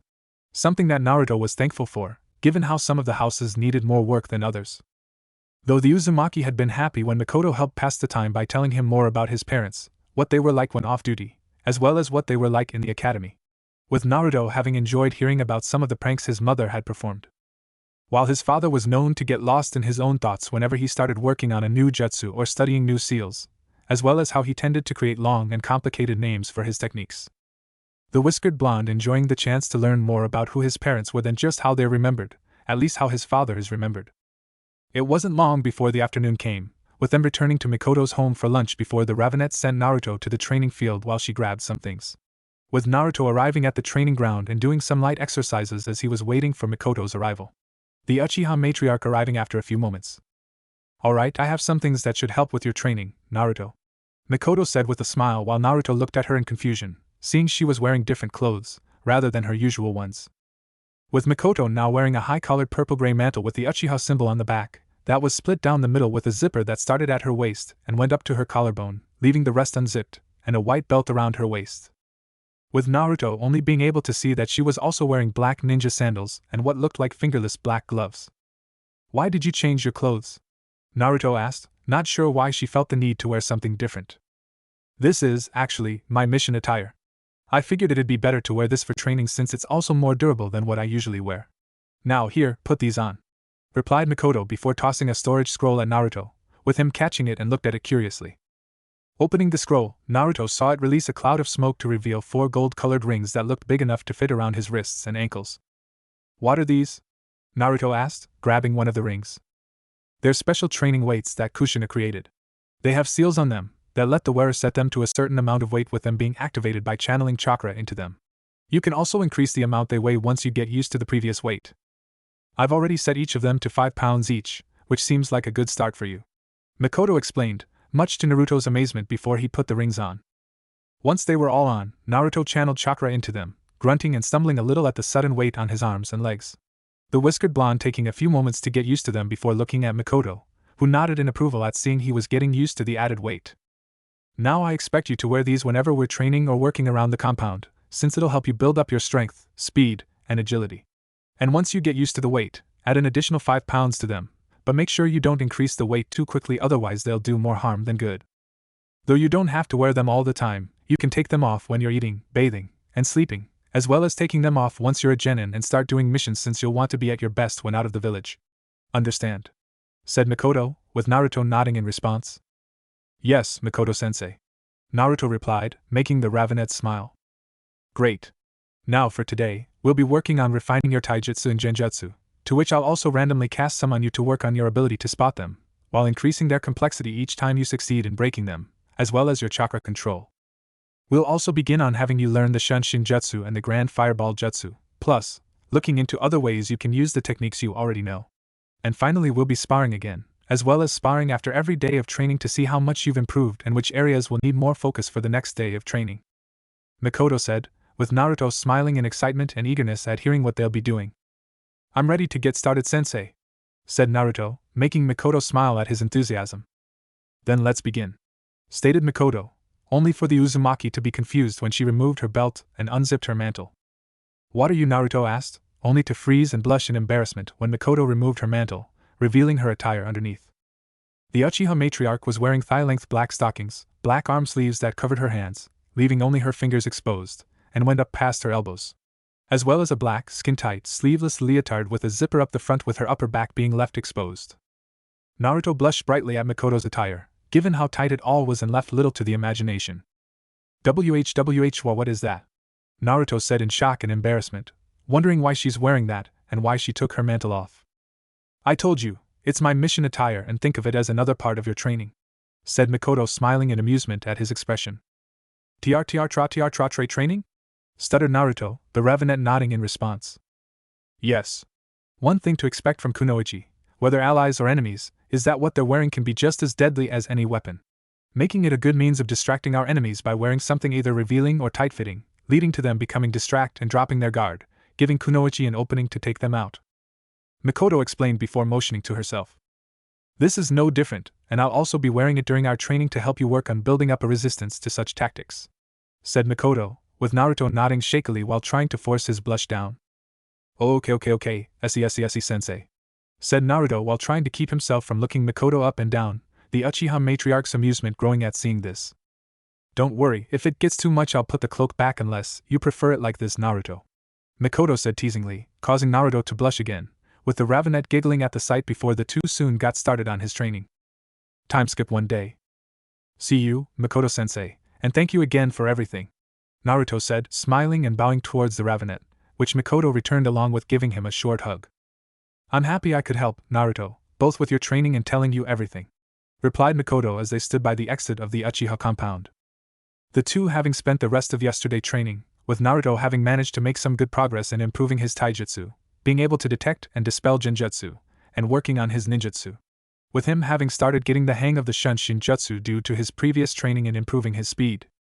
While the Grand Fireball Jutsu proved to be more complicated, having nearly burned his mouth the first few times performing it.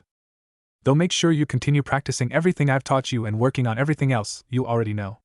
I don't want to find out you've been slacking off, Mikoto said sternly, with the Uzumaki nodding at her words. Don't worry, I'll make sure to keep practicing everything every day and I'll have the Shunshin and Grand Fireball Jutsu mastered in no time, Naruto said, making the Ravenet smile.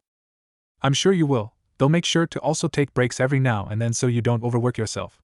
Also, I'm going to be out on a mission for a few days. I'll be sure to contact you when I return and whenever I'm in the village, so you know when I'm available to continue your training, said Mikoto, knowing she won't be able to help him all the time and wanted to make sure her godson didn't get into trouble, entering the Uchiha compound when she isn't in the village. Okay, Mikoto-sensei.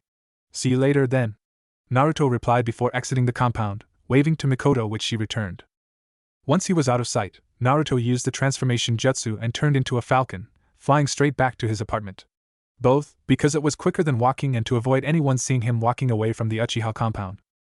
After arriving, Naruto quickly got changed into his regular clothes and made his way to the academy, luckily arriving before Iruka and Mizuki, the newest teacher, showed up. Actually deciding to show up for once, Naruto.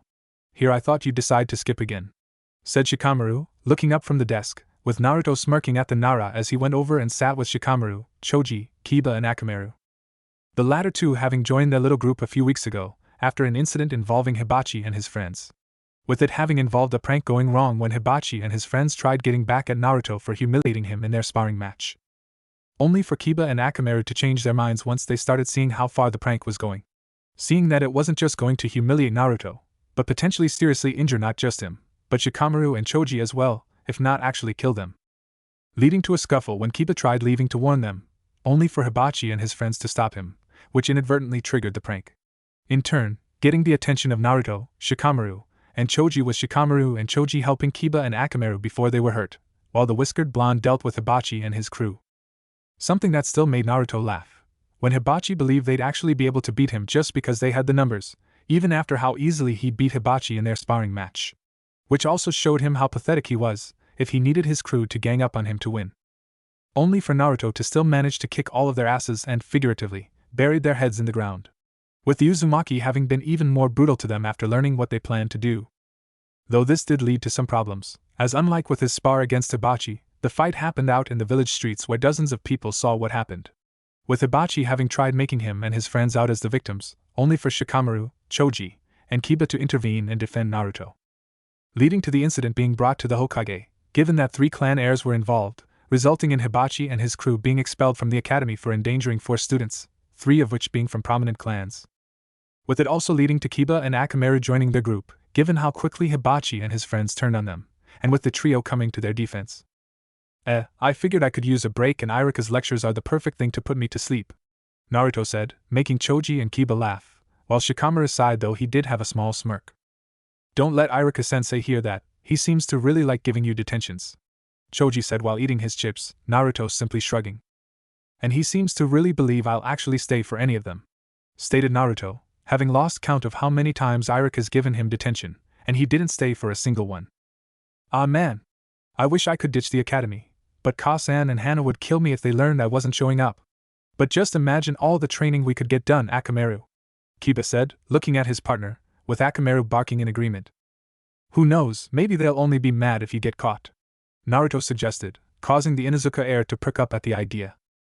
That might work, it helps that if I'm caught, I'll just tell them you gave me the idea, said Kiba with a smirk, with the whiskered blonde shrugging again.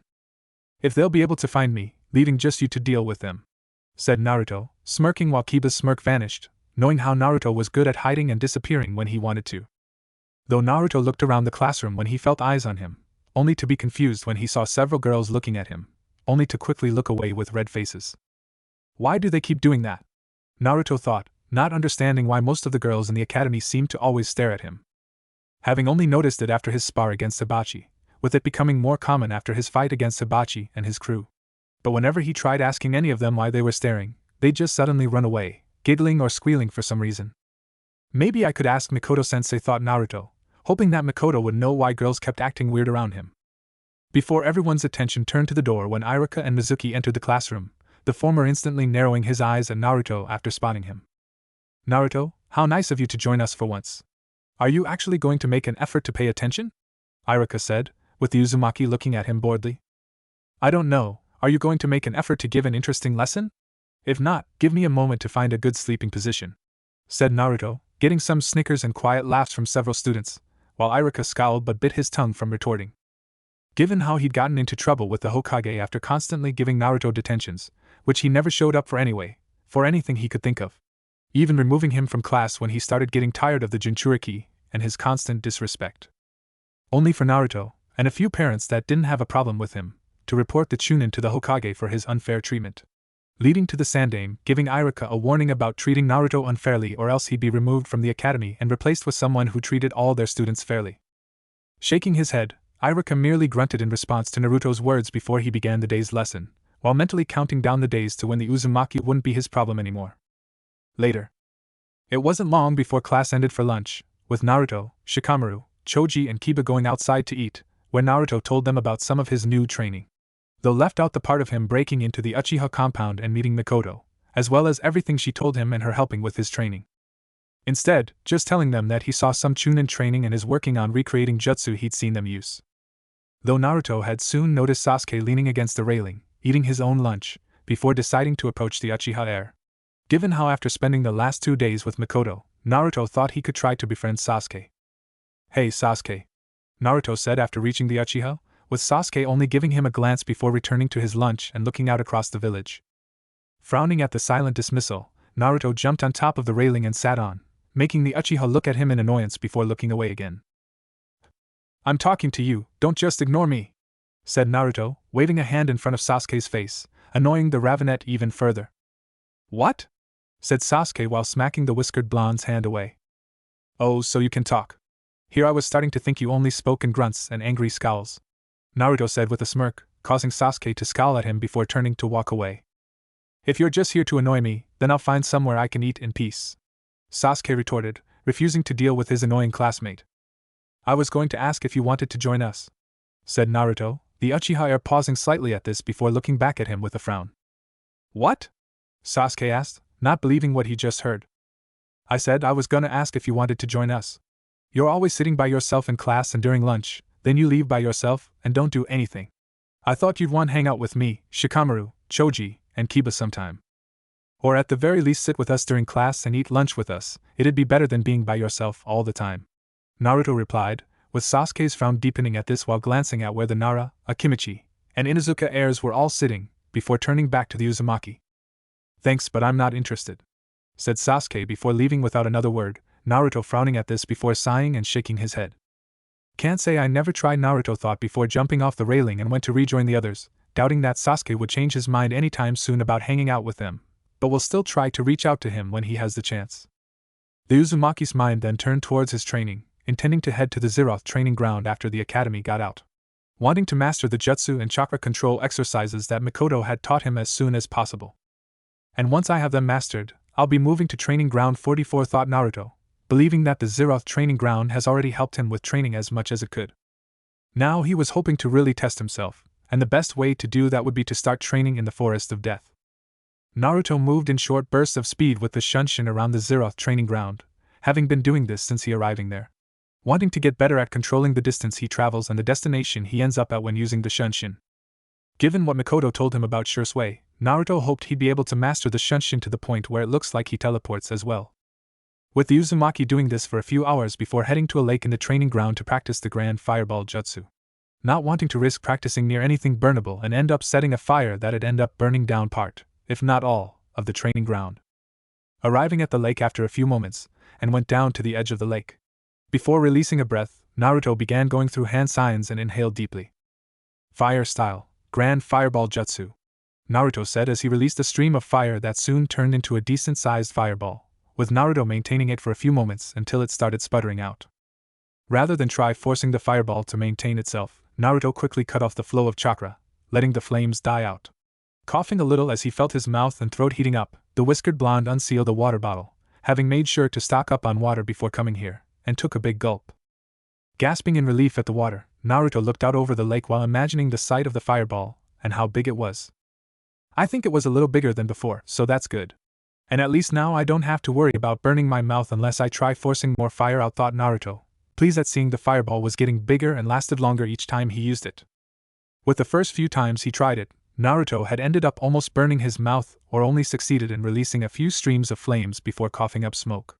But after having the jutsu explained and broken down by Mikoto, he'd started getting much better at it. Flashback.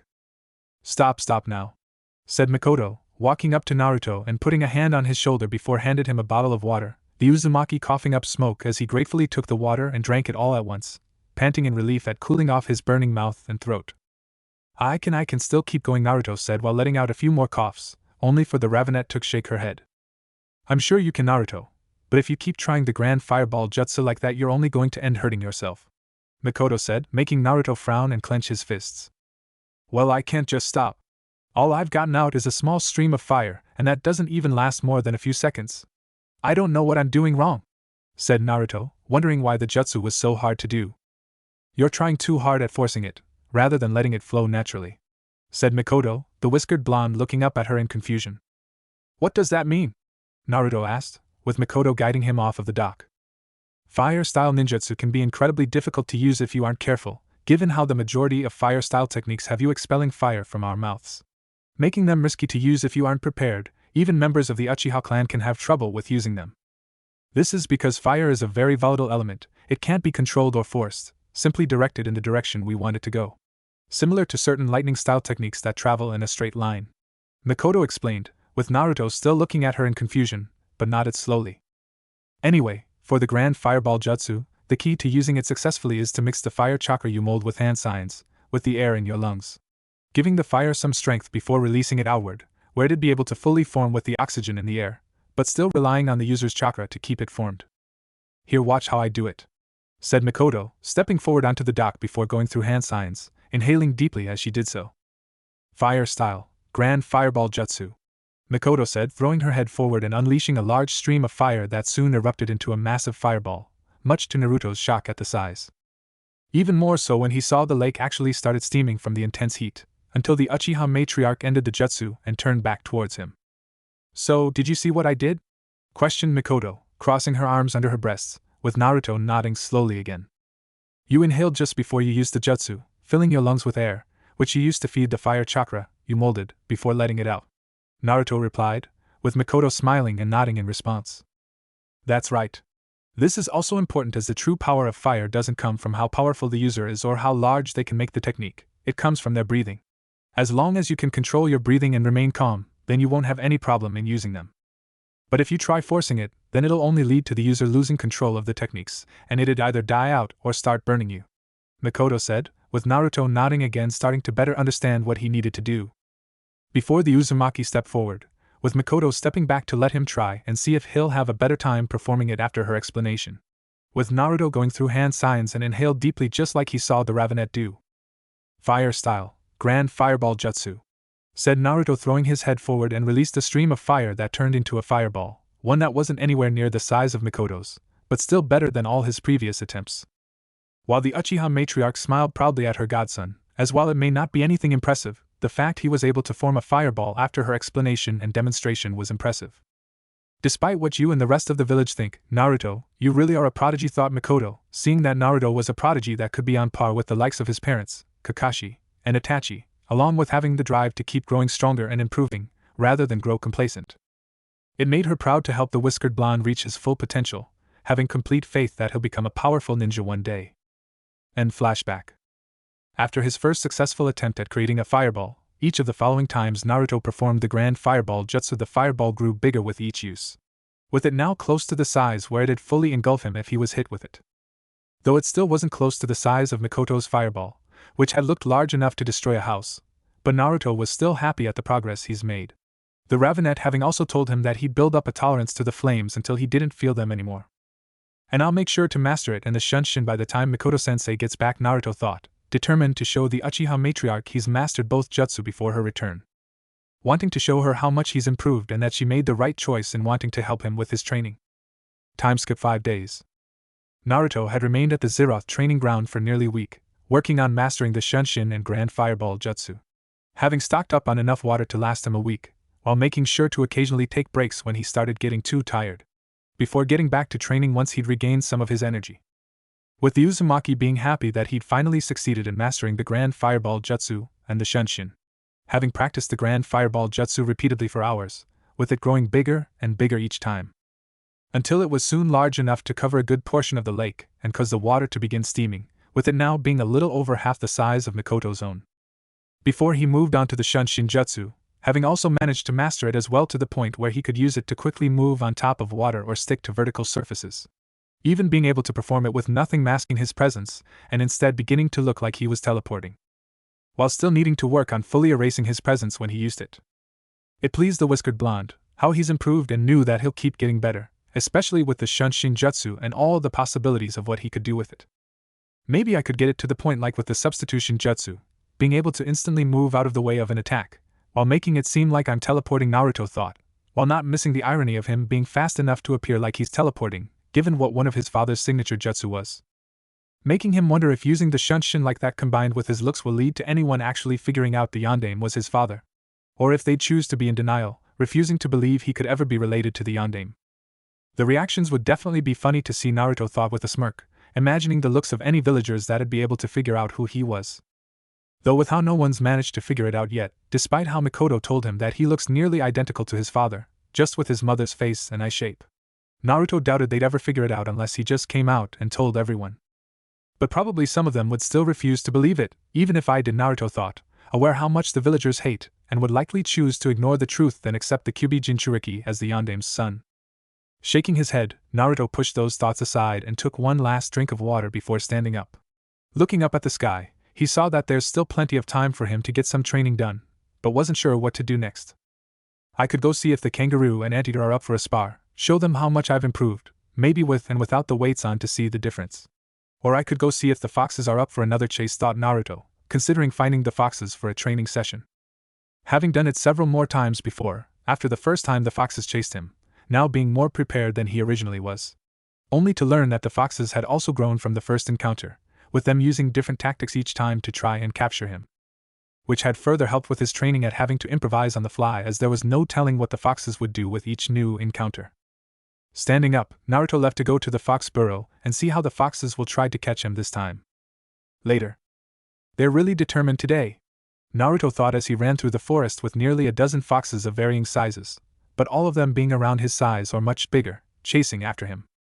The Uzumaki hadn't even had a chance to get close to the burrow when he'd been jumped by 3 of the foxes, just barely succeeding in using the shunshin to avoid being pinned down, only for more to quickly show up as they began chasing him.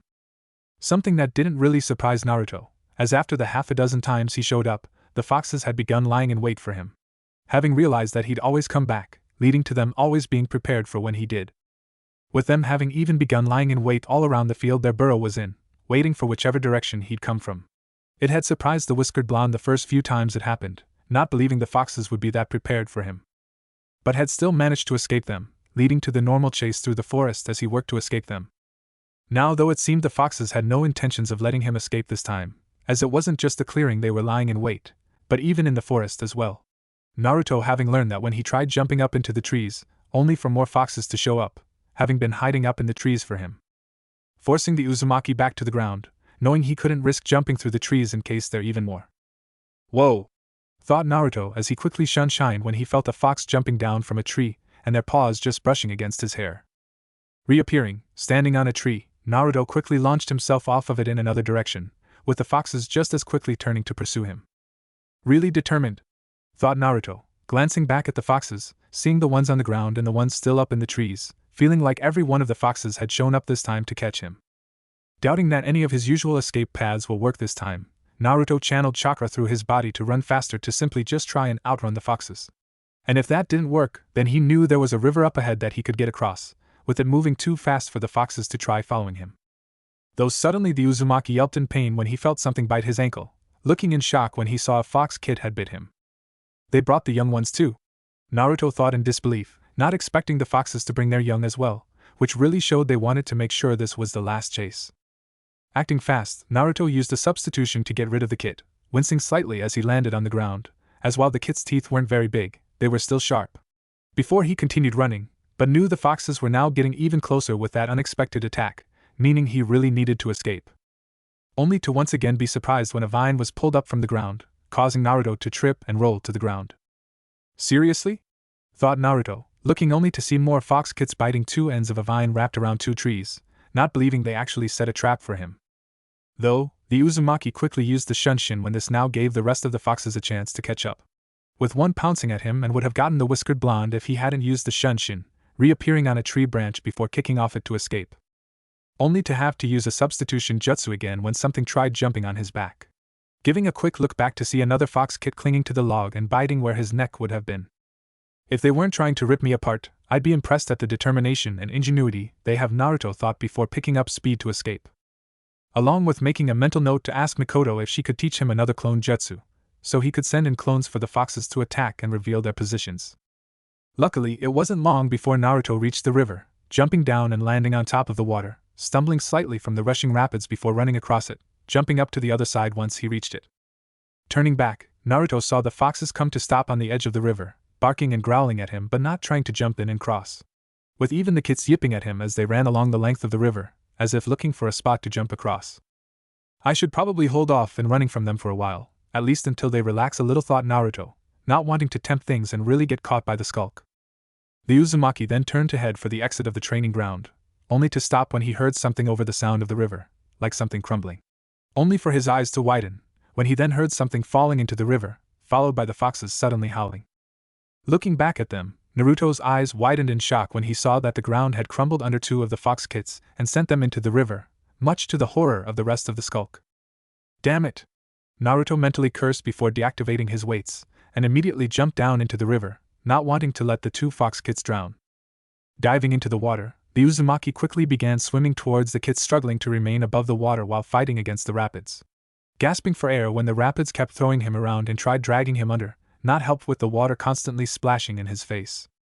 Almost there, just a little closer, got one, thought Naruto as he moved closer to the kids before succeeding in grabbing one of them and pulled it up from the water. With the second one seeing that he was trying to save them and started paddling towards the whiskered blonde, allowing Naruto the chance to quickly reach out and grab them as well. Holding the fox kids close, Naruto tried getting out of the water to stand on top of it, only to gasp when the rapids almost pulled them under, forcing him to keep kicking his legs to avoid drowning. Damn it! Come on, maybe if I could get close enough I could throw them back onto the ground, Naruto thought, looking at the shore, only to see they weren't close enough for him to throw the kids out of the river and make sure to stay afloat. Seeing that the only thing he could do is make sure they don't drown and hope he'll get the chance to get the kids onto dry land, Naruto simply kept kicking his legs to keep them above the water, only to be surprised when he suddenly felt something wrapped around him and start lifting them out of the water. Looking at what grabbed, Naruto's eyes widened in recognition when he saw a long tongue had grabbed them. Following where the tongue came from, the Uzumaki was relieved to see the giant anteater had grabbed them and moving backwards to pull them out.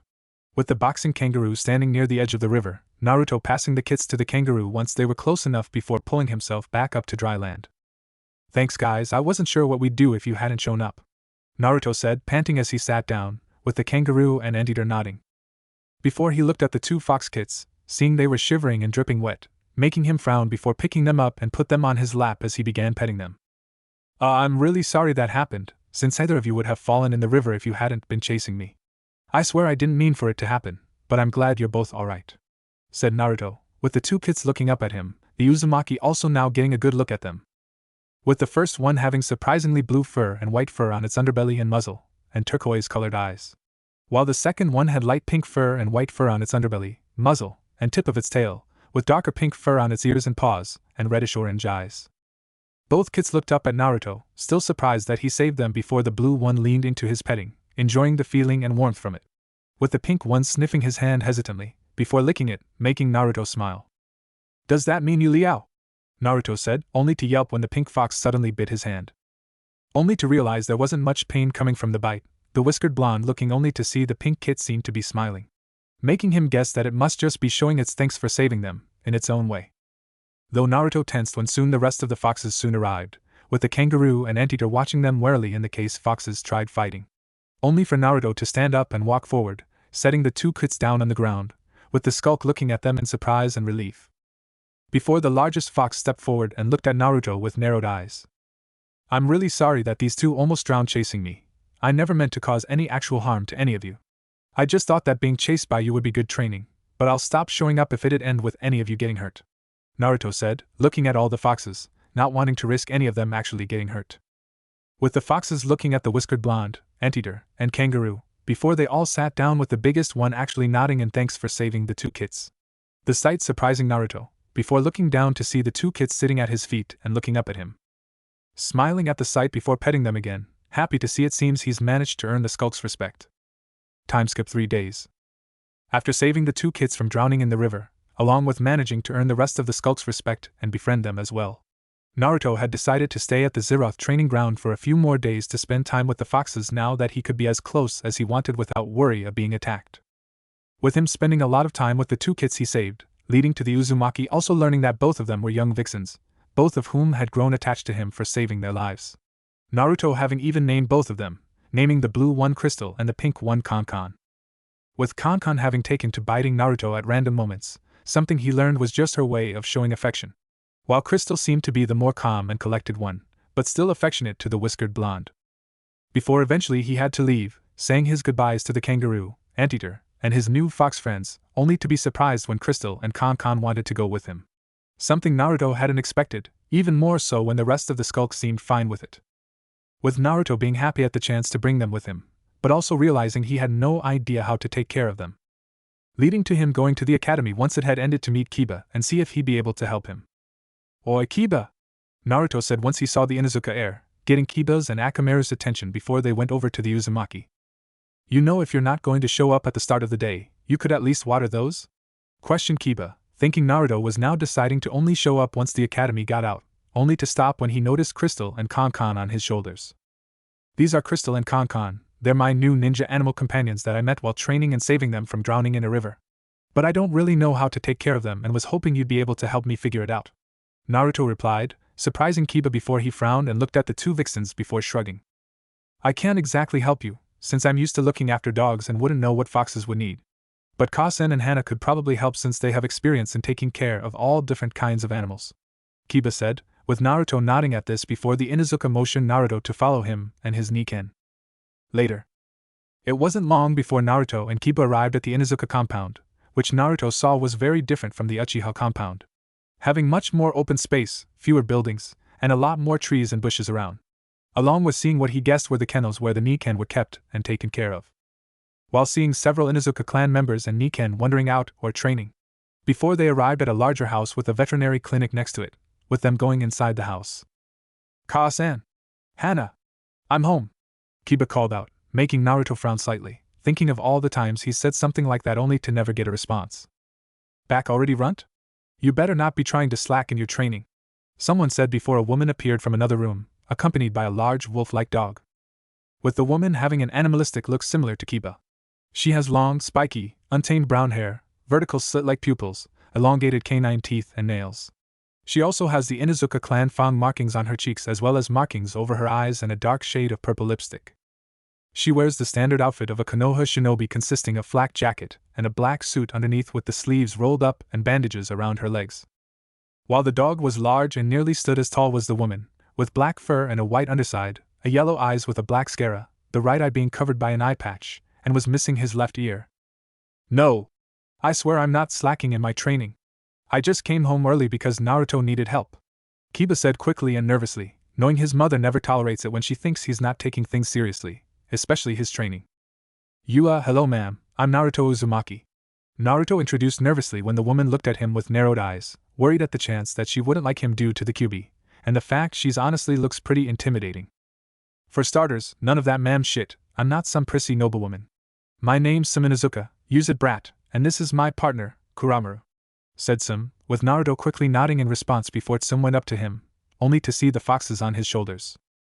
"I take it you wanted to know how to take care of these little girls," Tsum stated, surprising the Uzumaki that she could tell they were vixens. "Why yeah, these are Crystal and Con. I met them while training and saved them from drowning in a river. After that, they wanted to come with me, but I also don't know how to take care of them and was hoping Kiba would be able to help me," Naruto replied, with Tsum crossing her arms and frowned thoughtfully. "Well, you should take them to Hana to have them looked over. She's in the clinic right now and should be free, so you're in luck with that. But if you intend to have them be your ninja animal companions, then you'll need to start having them train alongside you and adjusting your fighting style to work with them. One thing that really helps you work well with our Niken partners is forming packs with them," Tsum explained, with Naruto being confused at this. "Packs?" Naruto asked. "Yeah, that's why they're so different from regular dogs. We form packs with them when we're young and imbue them with our chakra, making them stronger, faster, and more durable, letting them keep up with us. It also helps form a stronger, more intimate bond, along with enabling great synchronization like we're connected," Kiba said, surprising Naruto, while Tsum smirked at her son's response pleased he still remembered his lessons. "It also grants us far greater intelligence than normal canines, which sometimes results in a few being able to speak like humans," said Kuramaru, shocking the whiskered blonde that he could talk. "That's right, it also helps them grow larger than normal animals as well," Tsum stated, patting her partner on the head, while Naruto was amazed at this new information. Before he looked at Crystal and Con before putting his hands on them and channeled his chakra into them, causing both vixens to lean into his touch in enjoyment at feeling the chakra flowing into them. "Okay, thanks for the help, Tsum. I'll go talk to Hana about what else I'll need to do," said Naruto, smiling gratefully at the clan head, with some nodding in response. Sure, kid, and if you ever need any more advice, feel free to stop by. It'd be interesting to see how these two will turn out, said Sum with a small smirk, interested in seeing ninja animal companions outside Niken and Naniko, and how they'll turn out in comparison. Nodding at this, Naruto and Kiba exited the house before going next door to the clinic, where they found Hana inside along with 3 identical dogs. Hana has long brown hair which she wears in a ponytail with 2 locks of hair framing her face over her large, black eyes. She also wears a light shade of lipstick and has the traditional fawn-like tattoos of the Inuzuka clan on both of her cheeks. She was wearing a brace on her left wrist, bracelets on her right hand as well as bandages and the beige Konoha medic uniform. While the 3 dogs looked to be identical triplets, having the same gray fur with white undersides and short pointed ears, and almost came up to Hana's waist. She doesn't look like everyone else, Naruto thought, noticing how Hana's appearance seemed much softer compared to the more wild look the rest of her clan had, with her hair being straight and having regular pupils. Are you trying to skip your training today? Hana asked, looking up from her clipboard at her brother, only to raise a brow when she saw Naruto, Crystal, and Kon. Why does everyone think I'm trying to skip my training? Said Kiba in annoyance that his mother and sister both thought he's avoiding his training. Because it wouldn't be the first time you tried it. Now who's your friend? Said Hana as she went over to them, looking over the 2 vixens out of habit. This Naruto, a friend from the academy, and he wanted help with his new foxes. We already talked to Kasan and she sent us here for you to help. Kiba replied, the older brunette nodding at this before leaning down and smiling at the Uzumaki. Okay, do you mind bringing them in back, so I can look them over? Hana said, with Naruto nodding as they went to the back of the clinic into an examination room. Just set them on the table and I'll give them a quick examination, said Hana while grabbing some tools, while Naruto set Crystal and Kon down on the table. Once she had what she needed, Hana began checking both vixens over, performing several different tests to check their vitals and conditions, while stopping to write down some notes. Before she soon finished and turned back to the boys. Alright, it looks they're in pretty good and healthy conditions. I can also sense you've already begun imbuing them with your chakra, which will be good in helping them stay healthy and strong. But here's a dietary plan for you to follow for them, which will really ensure they grow up to be big, healthy, and strong. Hana said, handing Naruto a piece of paper showing the dietary plan for Crystal and Kon. And this'll help them grow bigger along with the chakra I give them? Questioned Naruto with a raised brow, given the size of the fully grown foxes in the Zeroth training ground. As big as any Niken in the Inuzuka clan, but maybe a little smaller given their foxes, replied Hana. With Naruto, Crystal, and Kon imagining the size the 2 vixens will grow to be, with how large the other foxes had gotten, combined with imbuing them with chakra and the dietary plan. Only for Naruto to picture them growing to the size of a building, while Crystal and Kon imagined themselves growing even bigger. I'll rewrite a little smaller, Naruto said, chuckling sheepishly and a little nervously at the mental image, with Hana raising a brow before nodding slowly. Yeah. Anyway, bring them in, say, every month or so for a checkup to make sure everything's alright and in case I need to make any adjustments to their diets, Hana said, with Naruto nodding in response before Crystal and Kon jumped onto his shoulders again. Later. After saying his goodbyes to Kiba and his family, along with being provided some food for Crystal and Kon, Naruto headed back to his apartment with his new companions, while making sure to avoid being seen, given the villagers' already low opinion of him. He didn't want to take any risks of them actually trying something if they see the 2 vixens. Luckily, he managed to return to his apartment without any incidents, with Crystal and Kon immediately jumping off his shoulders and began exploring their new home. Yeah, this is where we'll be staying. Sorry if it's not as big as the burrow. But hopefully, I'll eventually be able to get a bigger apartment, said Naruto, hoping that when he becomes a ninja and starts doing missions, he'll be able to save up enough money to get a bigger apartment. The Uzumaki then got to work on fixing dinner for them, making a mental note to buy some bowls for Crystal and Kon, along with possibly some toys they could play with, while also imbuing them with more of his chakra as they sat down and ate, before they began relaxing the rest of the day. Only to soon hear a tapping sound at his window, making Naruto look only to smile when he saw it was a raven with a message tied to its leg. Going over and opening the window, Naruto took the message with the raven flying away. Reading the message, Naruto's smile widened at seeing Mikoto had returned today and wanted to see the progress he's made with the jutsu she taught him. Alright. Now I can show Mikoto-sensei how much I've improved, Naruto thought, happy and excited to show Mikoto that he's mastered both the Shunshin and Grand Fireball jutsu. With Crystal and Kon looking at their master curiously, wondering what's made him so excited all of a sudden, before looking at each other and shrugging, figuring they'll learn what's made him excited, eventually. What if Naruto has golden chakra chains? And thanks for watching my video till the end. If you enjoy this content, then do consider subscribing to my channel, and leave a like if you guys need the next part. Comment down, and thanks for watching the video, and see you guys in the next video.